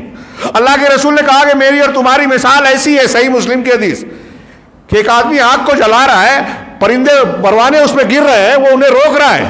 تم بھی ایسے ہی ہو, جہنم کی آگ میں گرنا چاہتے ہو, کودنا چاہتے ہو. میں تمہاری کمر پکڑ پکڑ کے تم کو روک رہا ہوں, تم میرا ہاتھ چھوڑا کے گرنا چاہتے ہو. قرآن حدیث ماننا ہی نہیں چاہتے, اپنی چلاتے ہو. تو اقامت دین, اقامت توحید کے بغیر, شارٹ میں یہ لکھ لیں جو کہہ رہا ہوں, اقامت دین, اقامت توحید کے بغیر ممکن ہی نہیں ہے. اور جس دین میں توحید نہیں ہے وہ دین نہیں ہے, وہ انبیاء کا دین نہیں ہے. اب آپ کہتے ہو کہ میلاد پڑھو کہ نہ پڑھو, فاتحہ پڑھو کہ نہ پڑھو, شرک کرو کہ بدعت کرو, ایک ہو جاؤ. یہ آگے جو جملہ ہے وَلَا تَتَفَرَّقُوا فِيهِ, اس میں فرقہ کس میں, اس میں پھوٹ مت ڈالو. کس میں پھوٹ نہ ڈالو, اس میں پھوٹ. اب ہمارے یہاں کچھ لوگ کہتے ہیں ارے دیکھو قرآن کہہ رہا ہے ایک ہو جاؤ. دین قائم کرنا ہے تو حکومت چاہیے, حکومت قائم کرنا ہے تو طاقت چاہیے, طاقت کرنا ہے تو اتحاد چاہیے, اتحاد کرنا ہے تو بحث مت کرو کہ یہ شرک ہے, یہ بدعت ہے. ارے پھوٹ کس سے پڑی, ایک دم مانا دین کو بالکل الٹ دیا. یہ میں اکثر کہتا ہوں کہ لا الہ الا اللہ کلمہ توحید ہے, صوفیوں نے اسے کلمہ شرک بنا دیا. اللہ کے سوا کوئی معبود برحق نہیں ہے. صوفیوں نے اس کا معنی کیا بتایا کہ اللہ کے سبھی چیز میں اللہ ہے. اور ڈاکٹر اسرار اس کو کہتے ہیں, قبول کرتے ہیں, لکھا بھی ہے, بولا بھی ہے, درس بھی ہے کہ ہر چیز, ہندو جس مورتی کو پوجتا ہے اس میں بھی اللہ ہے. آپ کے اندر بھی ہے, میرے اندر بھی ہے, اس پنکھے میں, اس ٹیبل میں ہے, نعوذ باللہ نعوذ باللہ نعوذ باللہ, کتے بلی سور میں بھی ہے. یہ ان کے صوفیوں نے کتابوں میں لکھا ہوا ہے, اور ڈاکٹر اسرار کہہ رہے ہیں کہ یہ حق ہے اور ہم اس کو لائک کر رہے ہیں. کیسے لائک کر رہے ہو؟ عقیدہ ہی اگر بگڑا ہوا ہے تو کس طرح اس کے پیچھے چل رہے ہو؟ اور آج کیسی گمراہی ہے. اور اللہ کے رسول نے ہمیں بتایا ہے کہ مجھے گمراہ کرنے والے اماموں کا ڈر ہے اپنی امت پر, اور ہم پیچھے جا رہے ہیں. ہمارے ہی درمیان ہماری بولی بولنے والے, قرآن حدیث کا نام لینے والے بیچ میں آئیں گے, لیکن جہنم کے دروازوں کی طرف بلانے والے ہوں گے. اللہ کے رسول نے بتایا بخاری کی حدیث میں, دعات علی ابواب جہنم, ہم ان کے پیچھے جا رہے ہیں. تو جیسے میں نے یہ کہا کہ انہوں نے کلمہ توحید کو, ایسے ہی یہاں کلمہ توحید کو کلمہ کفر بنا دیا, ایسے ہی یہاں یہ جو فرقے بنانے والا معنی ہے لوگوں نے الٹ دیا. مجھے بتائیے, سوال ہے میرا اور ان تمام دانشوروں سے جنہوں نے اس میں کتابیں تک کالی کی ہیں, کہ فرقے کیسے بنے مسلمانوں میں. مسلمانوں میں فرقے کیسے بنے؟ لمبا ٹائم نہیں ہے, میرے پاس کتنا ٹائم ہے کہ کب تک بولوں؟ الحمدللہ الحمدللہ, جزاک اللہ خیر. روز نہیں آتا, اللہ کا جل آپ کو جزائے خیر دے. تو میں کیا کہہ رہا تھا؟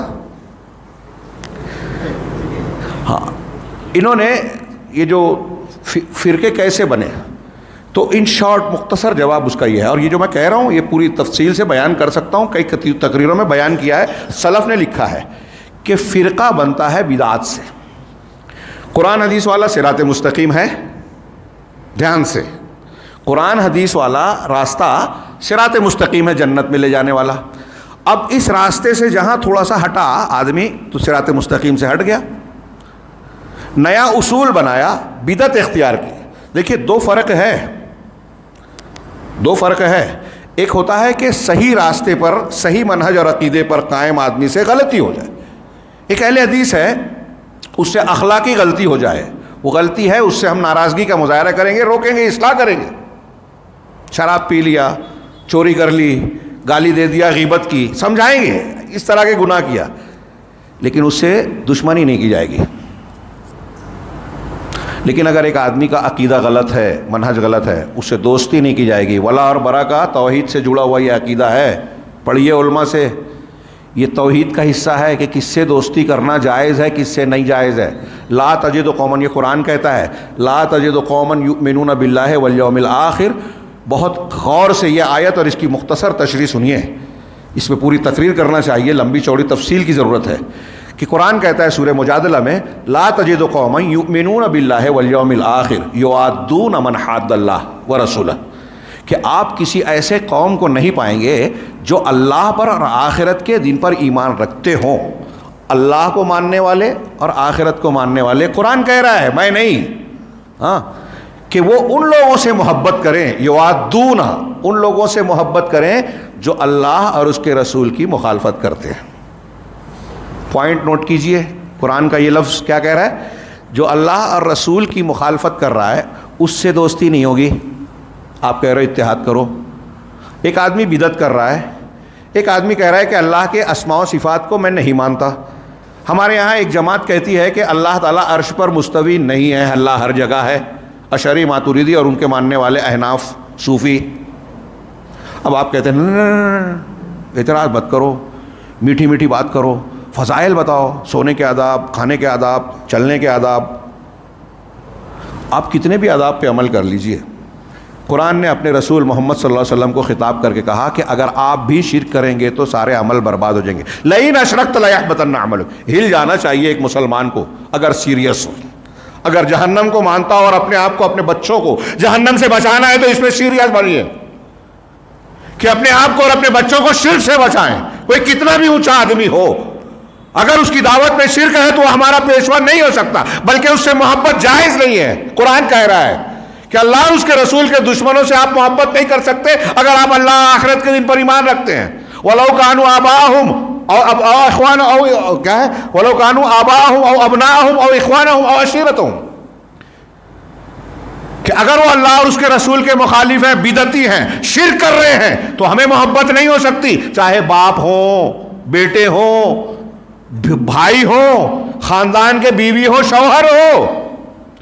ہمارے یہاں طلاق ہوتا ہے دنیا کے معاملے پر، کھانا تیار نہیں کیا، وقت پر یہ نہیں کیا اور فلاں چیز توڑ دی، اس پہ طلاق ہونا چاہیے کہ وہ مشرک ہے، نماز نہیں پڑھتا، بچوں کو دین نہیں سکھاتا، قرآن حدیث کی تعلیم نہیں ہے، اس پہ ہونا چاہیے.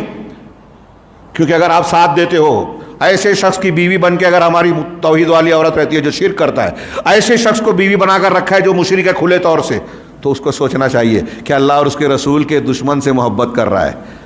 اب یہاں جو جماعتیں ہیں، میں کہہ رہا ہوں کوئی یہ نہ سمجھے میں اختلافی بات کر رہا ہوں، یہ علم کی بات ہے، یہ قرآن کی بات ہے. کہ اب دیکھیے کہ جو جماعت تو بدعت کی تائید کرتی ہے، بدعتیوں کا ساتھ دیتی ہے، وحدت الوجود کو مانتی ہے، تعزیہ صحابہ کرام ابو بکر صدیق عمر فاروق کو گالی دیتی ہے. ابھی کلپ آئی شیعوں میں کھلے طور سے، ایران میں ہوتا ہے کہ ان پہ گالی دی جاتی ہے. ابو بکر، عمر، عائشہ، حفصہ رضی اللہ عنہم ان کو گالیاں دیتے ہیں. تو جو ان کے یہ بدعت ہے کہ نہیں، اللہ اور اس کے رسول کی مخالفت ہے کہ نہیں. حضرت خالد بن ولید نے حضرت عبد الرحمن بن عوف سے بحث کر لی تھی، اللہ کے رسول اللہ نے یہ پوچھا نہیں کہ اس کی کون صحیح کون غلط ہے. تو خالد بن الولید کو ڈانٹ کر کہا کہ تم ان سے بحث کرتے ہو، یہ جو حدیث کہا کہ اللہ کی قسم، اس ذات کی قسم جس کے ہاتھ میں میری جان ہے، اگر یہ تو ان میں سے جو لوگ سابقون الاولون ہیں، انہوں نے ایک مد اور آدھا مد، سمجھانے کے لیے کہوں کہ 1 کلو آدھا کلو اللہ کے راستے میں جو اناج خرچ کیا ہے، آپ لوگ بعد کے لوگ اگر احد پہاڑ کے برابر سونا بھی خرچ کر دو تو اس کے برابر نہیں ہوگا. کیا شان ہے، کیا مقام ہے. ایک صحابی ہی کو کہا جا رہا ہے، خالد بن ولید رضی اللہ تعالیٰ کو اللہ کے رسول کہہ رہے ہیں، ہم اور آپ اور یہ بات کے ٹٹپنجیے کیا ہیں، وہ حدیث، وہ تاریخ. ارے کوئی بھی حدیث اور تاریخ ہو، اللہ نے جب کہا ہے، رسول نے کہا ہے، گالی مت لا تسبوا اصحابی، میرے صحابہ کو برا بھلا نہ کرو. ہم نہیں کہہ سکتے اور کہنے والے کا منہ نوچیں گے، کتنا بھی برا لگے اس کو لگتا ہے اختلافی مسئلہ ہے. نہیں، ہمارے یہاں اختلافی مسئلہ اس کو کہیں گے جہاں قرآن حدیث میں اختلاف کی گنجائش ہو. اس میں کوئی اختلاف نہیں ہے. تمام صحابہ، تمام تابعین، تمام محدثین، تمام فقہا کا اتفاق ہے کہ صحابہ عدول ہیں. ان کو برا بھلا کہنے والا ملحد ہے، بے دین ہے. ماضی میں شیعوں کا معاملہ ہمارے درمیان، سنیوں کے درمیان لانے والے صوفی تھے. تصوف کا پل بنایا انہوں نے، جو اوپر سے دکھنے میں سنی دکھے، اندر سے شیعہ تھے، باطنی تھے. سازش رچی گئی صوفیت کو گڑھنے میں، باطنیت کو گڑھنے میں. کاش وقت ہوتا یہود، مجوس، مزدکی، شیعہ سب مل کے یہ پلان بنائیں کہ لوگوں کو دھوکہ دینا ہے تو قرآن کے نام پہ دھوکہ دیا جائے گا مسلمانوں کو. کیسے؟ یہ کہو کہ قرآن کے کچھ ظاہری مطلب ہے، کچھ باطنی مطلب ہے، تو کہا کیسے مانیں گے؟ کہا کہنا یہ اہل بیت کی تشریح ہے، سب کو نہیں سمجھے گی. تو اہل بیت کا نام سن کے مسلمان تحقیق نہیں کرے گا. جیسے آج کل کچھ شخصیتوں کو نام مان لیتا ہے اور اس کے اندھا ہو کے اس کی ہر صحیح غلط بات ماننے لگتا ہے. یہ شروع کیا گیا اور اس میں پہلے صوفیوں کو پیش کیا گیا، باطنیوں کو جو نام میں مسلمان دکھتے ہیں، اندر سے تقیہ کر کے سنیوں کے بیچ میں لاتے تھے. اس دور میں تحریکیوں نے، جماعت اسلامی کے لوگوں نے شیعت کو سنیوں میں داخل کیا ہے. کسی کو برا لگے، تھوڑی دیر کے لیے مجھ سے ناراض ہو جائے، چلے، میری بات پہ غور کیجئے، حقیقت کو دیکھیے. ہاں، یہ ڈاکٹر اسرار کتابچہ لکھتے ہیں ایران کے دورے کے بعد، شیعہ سنی مفاہمت پڑھیے، کیسی بکواس کی ہے اس میں. یہ جو میں نے جملہ کہا اس میں بیان کیا ہے کہ شیعہ سنی کا اختلاف صحابہ کرام کی شخصیت کا تاریخی اختلاف ہے. صحابہ کی شخصیت کو ہم جو مانتے ہیں وہ ہماری تاریخ نہیں مانتے، عقیدہ ہے. کیونکہ قرآن میں اللہ نے ان کی تعریف کی ہے. جن سے اللہ راضی ہوا آپ اس سے ناراض ہو، چلے گا؟ قرآن کیا کہہ رہا ہے؟ جو اللہ اور رسول کی مخالفت کرتا ہے آپ نہیں پاؤ گے. اب کوئی شیعوں کا ساتھ دے رہا ہے تو وہ اللہ اور رسول پر ایمان، اللہ پر اور آخرت کے دن پر ایمان رکھنے والا ہو سکتا ہے کیا؟ ولا اور برا کے اس قرآنی اصول کو مان رہا ہے کیا؟ قرآن نہیں مانتا. وہ جو صحابہ کرام کو برا بولے یا صحابہ کرام کو برا بولنے والوں کا ساتھ دے وے. سعودی عرب کا کوئی آدمی اگر چھوٹی موٹی غلطی کر دے یا صحیح ہو غلط تو ہنگامہ، اور یہاں قبروں مزاروں کو آراستہ کیا جائے، شرک کی جو ہے تبلیغ کی جائے، وہاں چپی، خاموشی. میں نے ابھی ذکر کیا تھا، ایک صاحب نے کمنٹ کیا اسی تحریکی جاہل آدمی نے، بولے وہ محمد بن سلمان آئے تھے G20 کے ٹائم، G20 ہوا تھا نا، G20 کے ٹائم، تو بولے وہ گاندھی دھام پہ نہیں گئے، اس لیے کہ ایک طریقے سے اس میں غیر اللہ کی تعظیم کا پہلو تھا، عقیدے کے خلاف بات ہے، توحید کے، نہیں گئے. لیکن ایک غیر مسلم ملک کی سربراہ، وزیر اعظم یا صدر تھی کوئی، اس سے ہاتھ ملا لیا. تو اب آپ اس کے علم کا، اس کی سوچ کا اندازہ لگائیے اور ہماری قوم کا کیا معیار ہے یہ اندازہ لگائیے. وہ کہتا ہے کہ انہیں گاندھی دھام پہ چلے جاتے چلتا لیکن ہاتھ نہیں ملانا تھا. کون سا گناہ بڑا ہے؟ ابھی میں نے دسیوں بار بیان کیا ہے علامہ ابن تیمیہ کا ایک مناظرہ، اس میں انہوں نے کچھ لوگوں سے کہا کہ انہوں نے بتایا کہ ہم ڈاکو، چور، لٹیروں کو توبہ کرا کے مسجد لے آئے. کہا مسجد میں آنے کے بعد وہ کون سا دین مانتے ہیں؟ تو کہا یہ کرتے ہیں. تو کہا یہ تو بدعت ہے. یہ جو پہلے وہ لوٹ مار کرتے تھے، بہت غور سے سنیے، آج اچھے علماء یہ سمجھنے کو تیار نہیں جو میں سمجھا رہا ہوں. جاہلوں کی تو بات چھوڑیے، عوام کی اور جاہلوں کی. وہ کہتے ہیں کہ وہ پہلے لٹیرے تھے، گنہگار تھے. اس وقت جو ان کی حالت تھی اس سے نکال کے تم نے جو بدعت والے دین میں ڈالا، یہ حالت زیادہ بری ہے ان کی. کیوں؟ علامہ ابن تیمیہ کا وہ جملہ یاد رکھنے کا ہے. وہ کہتے ہیں کہ ایسا گناہ جس کے گناہ ہونے کا احساس آدمی کو ہو کہ میں گناہ کر رہا ہوں، اس گناہ سے زیادہ چھوٹا ہے جس میں آدمی گناہ کر رہا ہے لیکن سمجھ رہا ہے کہ میں نیکی کر رہا ہوں. بدعت کرنے والا سمجھتا ہے کہ میں نیکی کر رہا ہوں. اور پھر انہوں نے دلیل دی، میں لمبی بات نہ ہو اس کے لیے شارٹ میں اشارہ کروں کہ ایک صحابی نشے کی حالت میں پکڑے گئے، مطلب ان کو لایا گیا، سزا دی گئی کوڑے مارنے کی، دوسری یا تیسری مرتبہ. تو ایک دوسرے صحابی نے کہہ دیا ان پر اللہ کی لعنت ہو، بار بار یہ نشہ کر لیتے. اللہ کے رسول نے کہا کہ لا تلعنوا، ان پر لعنت نہ بھیجو. بخاری کی حدیث ہے. اور شیطان کی، اپنے بھائی کے خلاف شیطان کی مدد نہ کرو. دیکھیے کیوں؟ وجہ بتائی اللہ کے رسول نے کہ وہ انہ یحب اللہ و رسولہ، وہ اللہ اور اس کے رسول سے محبت کرتے ہیں، یعنی عقیدہ صحیح ہے، دل میں ایمان ہے. لیکن اس کے بالمقابل اللہ کے رسول نے خارجیوں کے بارے میں کیا کہا؟ 25-30 حدیثیں ہیں صحیح بخاری، صحیح مسلم میں اور دوسری حدیث کی کتابوں میں. اور کہ اگر تم ان کو دیکھو گے تو تم میں کا ایک آدمی اپنی نماز کو ان کی نماز کے سامنے، اپنے روزے کو ان کے روزے کے سامنے، اپنی تلاوت کو ان کی تلاوت کے سامنے کم سمجھے گا. وہ تلاوت تو کریں گے، حلق سے نیچے نہیں اترے گا، دین سے اس طرح نکل جائیں گے جیسے تیر شکار کو چھید کر نکلتا ہے. مجھے مل جائے تو عاد کی طرح قتل کروں گا، اور تم کو مل جائے تو قتل کرنا. اور دوسری حدیث میں کہا کہ یہ جہنم کے کتے ہیں، کلاب النار کہا. خارجیوں کا نام لے کے کہا. دانشور سن لے میں، کسی کا رد کرنے کے لیے کہیں کہیں نام لینے کی ضرورت پڑتی ہے. قرآن نے رد کیا ہے نصارہ کا، تثلیث کا رد کیا، یہود کا رد کیا، مشرکین نے جو کہا کہ یہ ہمارے وسیلے ہیں، لات و عزیٰ کا نام لے کر ان کا رد کیا. اللہ کے رسول نے رد کیا، اور اللہ کے رسول خارجیوں کا نام لے کے رد کر رہے ہیں. کہا یہ خوارج ہے، قیامت تک رہیں گے، ان کی یہ صفت ہے. آج دیکھ لیے کہ ان لوگوں میں جدید دور کے خارجی کون لوگ ہیں جو مسلمانوں کو کافر کہتے ہیں. سید قطب صاحب نے کہا کہ ان کے جماعت کے علاوہ پورے مسلمانوں کا جو معاشرہ ہے سب کافر ہے. معالم فی الطریق فی ظلال القرآن اس میں موجود ہے. سب کافر ہیں، اگرچہ اذان دے رہے ہیں، اشہد ان لا الہ الا اللہ اشہد ان محمد رسول اللہ کہہ رہے ہیں. تو یہ اللہ کے رسول صلی اللہ علیہ وسلم نے کہا، خوارج کا نام لے کر کہا، دین سے نکل جائیں گے. ان سے بچنے کے لیے کہا، نام لے کے دیکھیے جس سے خطرہ ہو کہ لوگ گمراہ ہو سکتے ہیں ان کو بتانا ضروری ہے. علماء کی ذمہ داری ہے. علماء جدید قدیم علماء کے فتوے ہیں کہ اگر کسی کا نام لیے بغیر اس سے لوگوں کو ڈرائے، اگر کوئی ایسا شخص ہے جس سے لوگ گمراہ ہو رہے ہیں تو نام لے کر رد کرنا ضروری ہے. امام احمد بن حنبل نے کتاب لکھی محاسبی کے خلاف، کتاب الرد علی الجہمیہ. اللہ امام بخاری وغیرہ نے اور دوسروں نے بہت سے لوگوں کا رد کیا. آپ کہیں گے وہ اختلافی بات کر رہے تھے. اگر یہ رد نہیں ہوتا نا تو آج ہمارے پاس قرآن حدیث محفوظ نہیں رہتا. بدعات کا رد کریں گے تو اسلام محفوظ رہتا ہے. امام احمد سے کسی نے پوچھا کہ ایک آدمی نماز پڑھتا ہے، روزہ رکھتا ہے، عبادت کرتا ہے، اعتکاف کرتا ہے، اور اس کے بالمقابل ایک آدمی ہے نماز روزہ کم کرتا ہے، فرائض تو ادا کرتا ہے لیکن بدعات کا رد کرتا ہے. ان میں سے افضل کون ہے؟ کہا جو نماز روزہ اعتکاف کر رہا ہے وہ اپنے لیے کر رہا ہے، اور جو بدعتوں کا رد کر رہا ہے، اہل بدعت کا رد کر رہا ہے نا، وہ پورے مسلمان اور پوری امت کا اور اسلام کا کی خدمت کر رہا ہے. وہ بہت اونچا درجے والا ہے، وہ نبیوں کا کام کر رہا ہے. یہ ایک نہیں، ایسے 20 اقوال ملیں گے آپ کو. تو اللہ نے، میرا سوال تھا کہ اس میں پھوٹ نہ ڈالو. اقیم الدین کا مطلب یہ ہے کہ دین کو قائم کرو، اور دین کے قائم کرنے میں سب سے اہم چیز توحید ہے. اور فرقہ پھر اس میں پھوٹ نہ ڈالو، یعنی توحید کے راستے سے نہ ہٹو. اب ہمارے یہاں لوگ کہتے ہیں اتحاد کی دعوت دیتے ہوئے کہ دیکھیے آپ فرقہ بن گئے، آپ نے اختلاف کر لیا، اور اللہ کہہ رہا ہے اکٹھا ہو جاؤ، تو دین کو چھوڑ کے اکٹھا ہو جاؤ. یعنی اگلے والے جملے میں ولا تتفرقوا اس کو لے لیا، اور اس کے پہلے والے جملے کو، اور آگے آیت آ رہی ہے اس کو بھی چھوڑ دیا. قرآن کی اس آیت کو نہیں سمجھا جو لوگ یہ تشریح کر رہے ہیں. اقامت دین کا مطلب اقامت حکومت، اور توحید کو غیر اہم قرار دے رہے ہیں. ان کی دعوت میں توحید کو وہ اہمیت ہے ہی نہیں جو انبیاء کی دعوت میں تھی.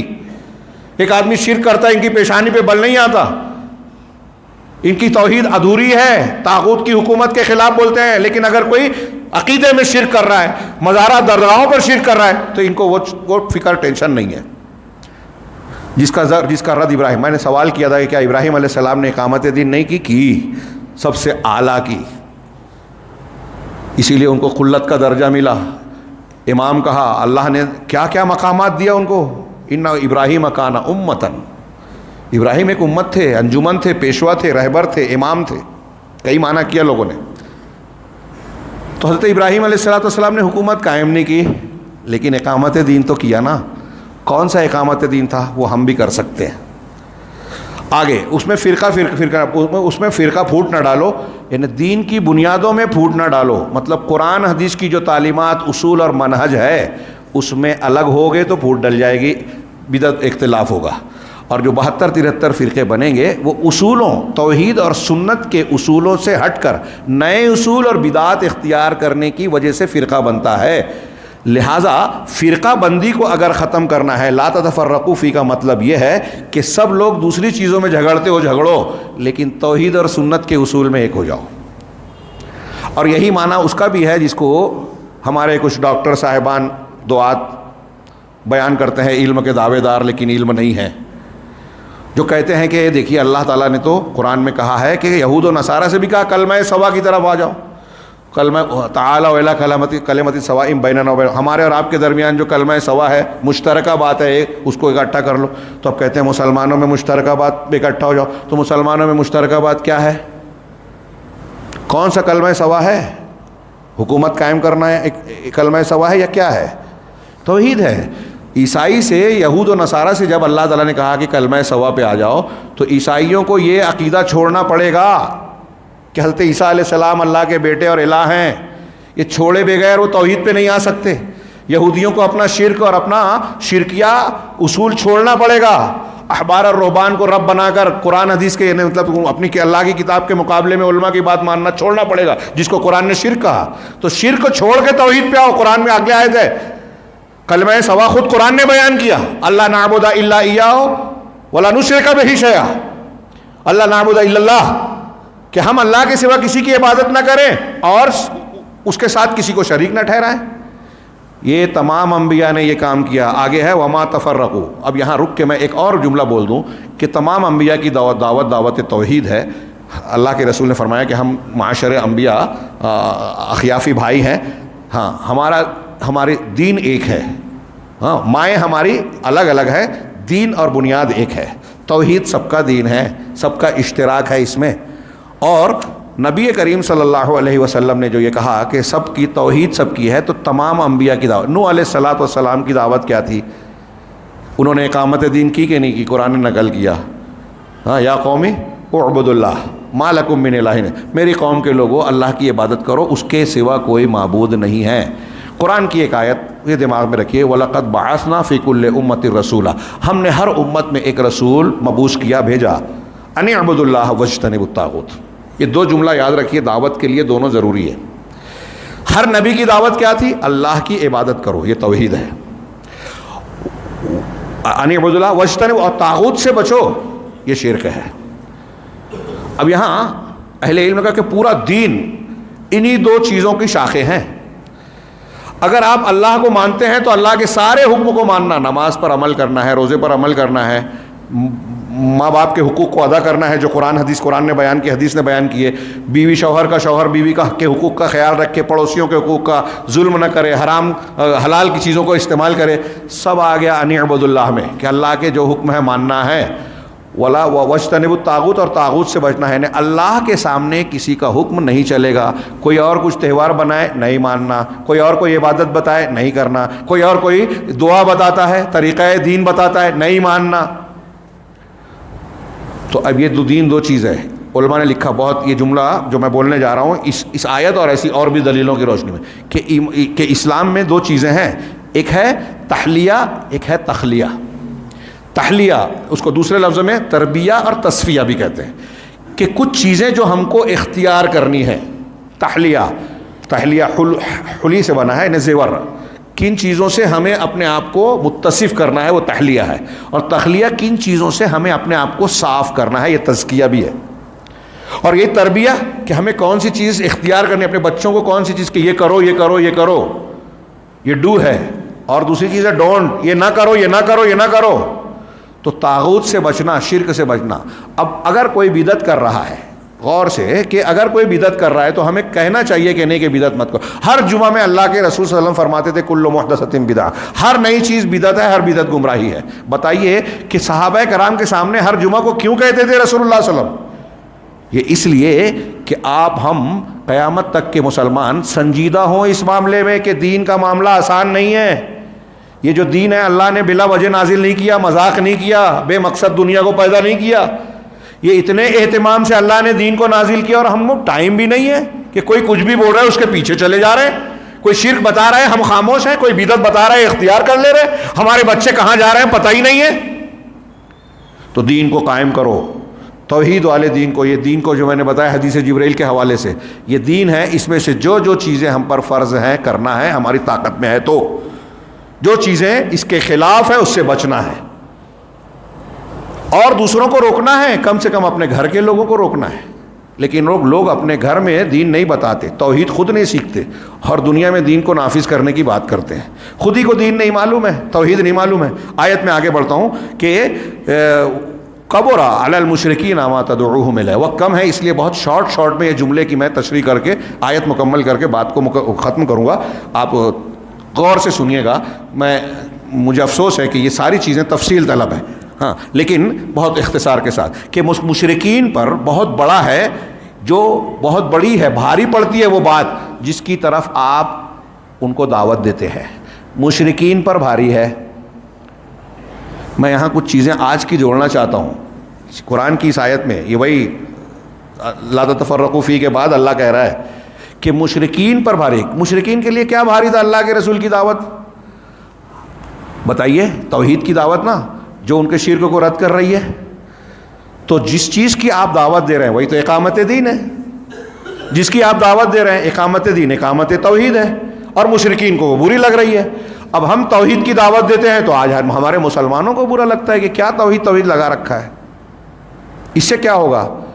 وہ لکھ لیں، قرآن حدیث کو پڑھیں، سیکھیں، جانیں، توحید سے سب کچھ ہوگا۔ غزہ کے مسلمان بھی توحید سے ہی بچیں گے، ہم اور آپ عزت اور سعادت توحید سے ہی پائیں گے۔ ہمارے درمیان میں شرک ہے اس لیے غیر محفوظ ہیں۔ یہ میرے ضمن میں شیخ ربیع بن ہادی کا ایک اچھا خاصا مضمون ہے، بہت پیارا لکھا ہے۔ انہوں نے بیان کیا کہ اللہ کے نبی صلی اللہ علیہ وسلم کی وفات کے بعد ہی کتنے فتنوں نے سر اٹھایا۔ مرتدین کا فتنہ، زکوٰۃ نہ دینے والوں کا فتنہ، ہاں جیش اسامہ کو بھیجنے کا مسئلہ، پوری تفصیل میں جائیے۔ حضرت ابوبکر صدیق نے کہا کہ فوج بھیجا جائے، مرتدین کا قلع کما کیا جائے۔ حضرت عمر اور صحابہ نے کہا رے آپ اگر جیش اسامہ کو بھی بھیج دو گے تو اس کو روک دو، مدینہ خالی ہو جائے گا۔ کہا اگر مدینہ میں مجھے کتے اور بھیڑیے بھی نوچ ڈالیں، بعض روایتوں میں ہے کہ امہات المومنین کا پیر اگر کتے نوچ لیں، تب بھی میں اس لشکر کو نہیں روک سکتا جس کو رسول اللہ صلی اللہ علیہ وسلم نے خود تیار کیا۔ یہ ہے اتباع سنت۔ اور اس اتباع سنت میں آپ دیکھیے کہ اللہ پر بھروسہ کتنا ہے۔ آپ کی عقل میں نہیں آ رہا ہے کہ اس وقت لشکر بھیجنا چاہیے، لیکن رسول کا فیصلہ تھا، عقل کے مقابلے میں حدیث ہے تو حدیث پر عمل کریں گے۔ ابوبکر صدیق سب سے زیادہ جانکار، سب سے بہادر ثابت ہوئے، کیونکہ ان کے اس اقدام کا اثر یہ پڑا کہ دوسرے دبک کر بیٹھ گئے کہ مسلمان اس حالت میں بھی جب روم کے لشکر سے فوج حکومت سے لڑنے جا رہے تو ہم کیا ہیں۔ بہت سے لوگ دب گئے، مرتدین سے جنگ کیا۔ صرف 3 جگہوں پر لوگ رہ گئے تھے، مکہ، طائف اور مدینہ، باقی ہر جگہ ارتداد اور منع زکوٰۃ پھیلا ہوا تھا۔ ابوبکر صدیق کھڑے ہو گئے اور مانعین زکوٰۃ کی بھی خبر لی۔ پڑھیے اس کو، تاریخ کو، حیرت ہوتی ہے۔ یہاں بھی اعتراض کیا حضرت عمر فاروق نے کہ کیا آپ وہ لا الہ الا اللہ کہتے ہیں اور آپ ان سے جنگ کریں گے، جبکہ اللہ کے رسول صلی اللہ علیہ وسلم فرمانے کہ جو لا الہ الا اللہ کہے، محمد رسول اللہ کہے کی گواہی دے، نماز قائم کرے، زکوٰۃ دے، تو اس نے اپنے جان مال کو مجھ سے بچا لیا سوائے اس کے حق کے۔ تو حضرت ابوبکر صدیق نے کہا کہ واللہ لاقاتلن من یفرق بین الصلاۃ والزکوٰۃ واللہ لو منعونی عقالا کانوا یؤدونها رسول اللہ صلی اللہ علیہ وسلم لقاتلتهم، کہ اللہ کی قسم جو نماز اور زکوٰۃ میں فرق کرے گا میں اس سے قتال کروں گا، اور جو اللہ کے رسول صلی اللہ علیہ وسلم کے زمانے میں جو ایک بکری کا بچہ، اونٹ کا بچہ یا رسی دیتے تھے، عقالن کا بھی لفظ ہے، ناقن کا بھی دیتے تھے، اگر وہ نہیں دیں گے تو میں قتال کروں گا۔ یہاں غور سے سنیے، حضرت عمر فاروق اعتراض کر رہے ہیں۔ جب حضرت ابوبکر صدیق اس پر ڈٹے رہے تو عمر فاروق کہتے ہیں، بخاری مسلم کی حدیث میں جملہ پڑھیے کہ حضرت عمر کہتے ہیں کہ حضرت ابوبکر صدیق اپنے اس موقف پر قائم رہے یہاں تک کہ اللہ نے میرا سینہ کھول دیا اور میں جان گیا کہ وہ حق پر ہیں۔ حضرت عمر کون ہیں؟ اللہ کے رسول صلی اللہ علیہ وسلم کی ایک حدیث ہے، صحیح حدیث ہے، کہ ہر امت میں کچھ ایسے لوگ ہوتے ہیں جو محدثین، جن کو الہام ہوتا ہے۔ حضرت عمر کی کم سے کم 9 یا 12 رائے ایسی ہے جس کی تائید میں قرآن میں اللہ نے آیت اتاری، لیکن یہاں ان کی بات کے مقابلے میں ابوبکر صدیق کی بات صحیح تھی۔ کیوں؟ اس لیے کہ حضرت عمر نے اپنے غور سے کہا اور ابوبکر صدیق نے حدیث کی روشنی میں کہا۔ یہ حضرت عمر نے بھی اعتراف کیا اور چھوڑ دیا۔ اس سے پتہ چلا کہ کوئی کتنا بڑا بھی انسان ہو، اگر قرآن حدیث کے خلاف اس کی بات ہو تو اسے چھوڑ کے قبول کر لینا چاہیے۔ ہم کوئی ایسا موقف مان کے بیٹھے ہوئے ہیں جو غلط ہے، چھوڑ دیجئے، توبہ کر لیجئے۔ یہ جنت میں جانے اور جہنم سے بچنے کا راستہ یہی ہے، سیریس ہو جائیے۔ تو اللہ کے رسول حضرت ابوبکر صدیق رضی اللہ تعالیٰ عنہ کا یہ موقف کیا تھا؟ رسول اللہ صلی اللہ علیہ وسلم کی اتباع کا۔ میں یہ کہہ رہا تھا کہ اس کے بعد اسلام کو مضبوطی ملی، مانعین زکوٰۃ نے توبہ کی، بہت سے لوگ جو نئی نبوت کو ماننے والے تھے انہوں نے توبہ کی، کچھ لوگوں کو مار دیا گیا جنہوں نے مسیلمہ کذاب کو مانا۔ اس کے بعد حضرت ابوبکر صدیق کا زمانہ، عمر فاروق کا زمانہ، عثمان غنی کا زمانہ، فتوحات بڑھتی چلی گئی۔ سب سے زیادہ فتوحات حضرت عثمان غنی کے زمانے میں ہوئی، سب سے زیادہ۔ اور دنیا کا 1/3 حصہ، آج بھی یورپ امریکہ تک کے لوگوں کو حیرت ہے کہ اتنی فتح کیسے ہوئی. غور کیجئے، یہ اللہ کا وعدہ تھا. کیوں؟ قرآن اور حدیث کے ساتھ یہ تاریخ کا ایک ثبوت ہے کہ اگر ایمان ہوگا، توحید ہوگی. صحابہ کرام میں نئے نئے منہج نہیں تھے، اختلاف نہیں تھا، توحید تھی، اللہ پر بھروسہ تھا. سیدنا ابوبکر صدیق کی طاقت کیا تھی؟ تعداد نہیں تھی، ہتھیار نہیں تھے، اللہ اور اس کے رسول کی اتباع، اطاعت، رسول کی اتباع، اطاعت، ایمان خالص، اللہ پر بھروسہ، اور نتیجے میں اللہ نے عزت دی. وہی عزت آئے گی ہماری بھی اگر ہم ابوبکر صدیق، عمر فاروق، صحابہ کا طریقہ اختیار کریں ایمان میں، توحید میں، رسول کی اتباع میں. یہ نئے نئے طریقے بعد میں جو ایجاد ہو گئے، جہمیت، قدریت، اشعریت، صوفیت، فلانیت، ڈھماکیت، چشتی، قادری، نقشبندی، نئے نئے طریقے، نئے اصول، اور ہم اس کو رد بھی نہ کریں کہ اختلافی بات ہے، لوگوں کو برا لگے گا، لگے. ہم اس سے ڈرتے ہیں کہ اللہ رب العالمین ناراض نہ ہو، اور اللہ ہم سے ناراض ہے. مسلمان ہر جگہ مارا کاٹا جا رہا ہے اس لیے کہ توحید سے دور ہے، دین خالص سے دور ہے، نبی کے طریقے سے دور ہے. بدعت، خرافات اور شرکیات مسلمانوں کی صفوں میں، گھروں میں، محلوں میں گھسا ہوا ہے. کہیں جادو ٹونا، کہیں تعویذ گنڈا، کہیں مزارات درگاہیں، کہیں تعزیہ، ٹونا ٹٹکا، نہ جانے کیا کیا ہے خرافات جو توحید کو پامال کیے ہوئے. اور جب یہ چیزیں رہے گی تو قرآن حدیث نے کہا کہ اللہ کوئی پرواہ نہیں کرے گا تم کو یہود و نصارہ مارے یا کوئی جانور آ کے تمہارے گھر کو اور تم کو رون ڈالے، سیلاب آئے، طوفان آئے، زلزلہ آئے، تم زمین میں دھنس جاؤ، کوئی پرواہ نہیں اللہ کو. تو ہمارے لوگوں کو بھی برا لگتا ہے، جو مشرکین کو برا لگتا تھا. رسول توحید کی دعوت دے رہے ان کو برا لگتا تھا. ہم توحید کی دعوت دے رہے ہیں، رد کر رہے ہیں. اللہ کے رسول نے بھی رد کیا شرک کا، اہل شرک کا. صحابہ، تابعین، تبع تابعین نے بدعت کا، اہل بدعت کا رد کیا. رد کرنا پڑے گا ورنہ دین محفوظ نہیں ہوگا. لیکن اس میں اخلاص ہونا چاہیے. میں، انا، کسی کو نیچا دکھانا، ہار اور جیت ہمارا یہ مقصد نہیں ہونا چاہیے. ہم کو ہمارا مقصد ہونا چاہیے کہ اللہ راضی ہو. اللہ نے جو ذمہ داری ہم کو دی ہے ہم اخلاص کے ساتھ اسے ادا کریں. آگے دیکھیے اللہ نے کہا اللہ یجتبی الیہ من یشاء، اللہ اپنی طرف جس کو چاہتا ہے چن لیتا ہے اور اس کو ہدایت دیتا ہے. جن کے اندر صلاحیت ہے، ہم اگر سیریس ہیں جنت میں جانے کے اور جہنم سے بچنے کے لیے تو اللہ اس کو ہدایت دے گا. اور ویہدی الیہ من ینیب، اور ہدایت دیتا ہے اس کو جس کے اندر انابت ہو، اللہ کی طرف رجوع کرتا ہے وہ توحید کے ساتھ. تو اگر انابت ہمارے اندر آئے گی نا تو ہدایت ملے گی. یہ قرآن کی آیت کہہ رہی ہے. اگر اکڑ ہے، نہیں ہمارا دماغ ہم بہت اچھا سمجھتے ہیں، بہت صحیح مانتے ہیں، ہمارے اندر انابت نہیں ہے، گھمنڈ ہے، تکبر ہے، اس کی طرف اور اس کی طرف دیکھ رہے ہیں تو ہدایت نہیں ملے گی. کہہ رہے ہیں جو انابت کرے گا، اللہ کی طرف پلٹے گا، اسے ہدایت ملے گی. وما تفرقوا الا من بعد ما جاءهم العلم بغيا بينهم. اور یہ ان لوگوں کے درمیان جو یہود و نصارہ اور پہلے کے لوگ تھے، انہوں نے فرقہ بندی اختیار کی. کس لیے انہوں نے فرقہ بندی اختیار کی؟ مگر اس کے بعد کہ ان کے پاس العلم آ گیا، اللہ کا دین آ گیا، وحی آ گئی، پھر بھی اختلاف. ہمارے اندر بھی قرآن حدیث ہے کہ نہیں ہے؟ یہ العلم ہے، پھر بھی اختلاف ہے. ایک دوسرے کو مشرک کافر کہہ رہے ہیں. مشرک کافر کا فتویٰ کون دیتا ہے؟ بدعتی دیتے ہیں. اپنے ہی گروہ کے لوگوں کو بدعتی کہتے ہیں، گمراہ کہتے ہیں. پڑھیے فتویٰ، یہ ان کے اخوانیوں میں بھی دیکھیے، حسن البنا کے بعد قطبی، سروری اور ان سے الگ ہونے والے 3-4 جماعتیں مصر میں یہاں بھی ہیں. تو ان کے یہاں اختلاف، صوفیوں کے یہاں اختلاف. اس پیر کو ماننے والا اس پیر کی مان لے تو غلط ہے. ارے کوئی کسی کی نہ مانے، اللہ اور رسول کی مانے. اللہ کے رسول نے کہا ہے 2 چیزیں چھوڑ کے جا رہا ہوں، جب تک ان کو مضبوط پکڑے رہو گے کبھی گمراہ نہیں ہوگے. گمراہی سے بچنے کی گارنٹی ان 2 چیزوں میں ہے. پورے دنیا کے جتنے یہ دانشور مفکرین ہیں، ان کی تقریر تحریر پانی میں ڈال دو، یہ قرآن حدیث محفوظ رہے گا، جنت کا راستہ رہے گا. اور ابوبکر صدیق، عمر فاروق نے جتنا دین مانا تھا جنت میں جانے کے لیے، اتنا کافی ہے کہ نہیں ہے؟ ہاں، اس کے بعد والا کچھ مت مانو، ضرورت بھی نہیں ہے. ہاں، ہمارے حالات کے اعتبار سے ہم اس کو سمجھیں گے، لیکن قرآن حدیث کا سمجھنا. ہمارے آج لوگ توحید کو نہیں سمجھتے، بدعت کو نہیں، اور بولتے ہیں کہ علماء کو موجودہ دور کے حالات کا علم نہیں ہے. کون سے حالات کا علم نہیں ہے؟ تو یہ بے عزتی ہے کیا؟ اگر آپ کو جاپان اور امریکہ کی خبر نہیں ہے تو یہ کوئی کمی ہے، لیکن آپ کو قرآن حدیث کی اور توحید اور سنت کی خبر نہیں ہے تو یہ کمی ہے. یہ لکھ لیجئے.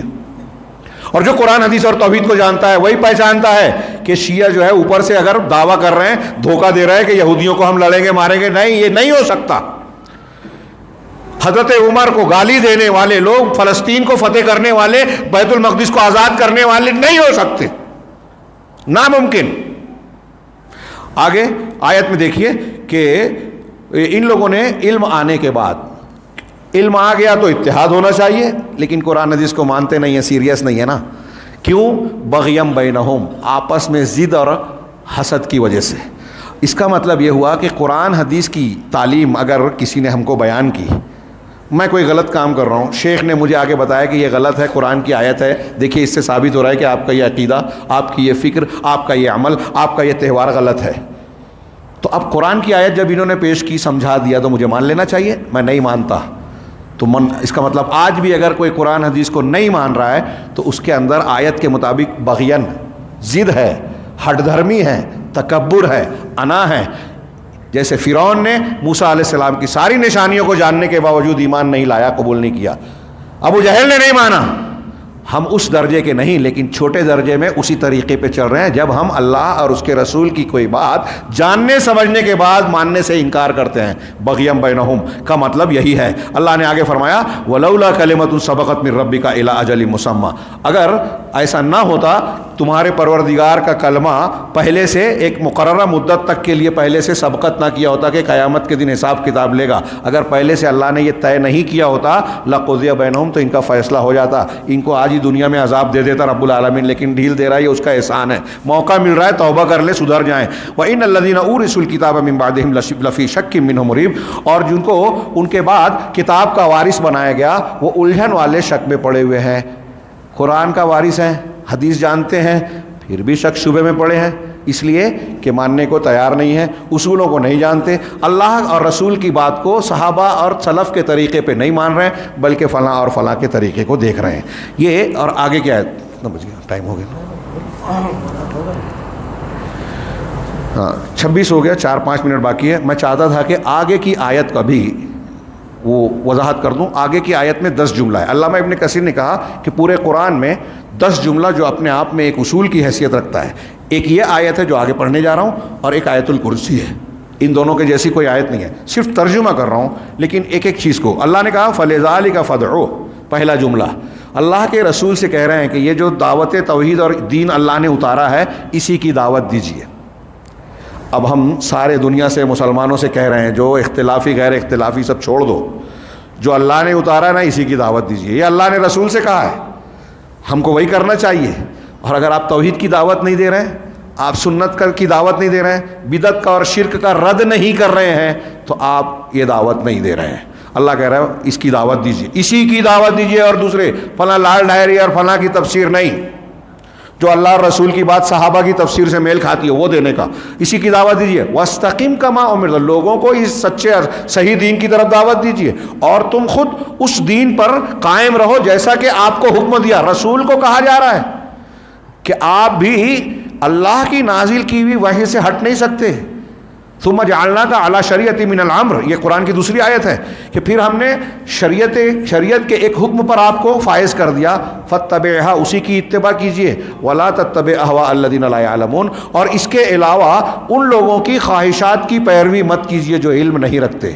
نبی صلی اللہ علیہ وسلم سے کہا جا رہا ہے کہ یہ پابندی ہے آپ پر کہ اللہ نے جو وحی دی ہے اسی کو ماننا ہے، دوسروں کی خواہشات کو نہیں ماننا ہے. اگر کسی کی سمجھ میں کچھ ایسی چیز آ رہی ہے جو قرآن و حدیث کے خلاف ہے تو ہم کو نہیں ماننا ہے. یہ آگے یہاں بھی کہا وَلَا تَتَّبِعْ أَهْوَاءَهُمْ، اور ان لوگوں کی خواہشات کی پیروی مت کیجیے.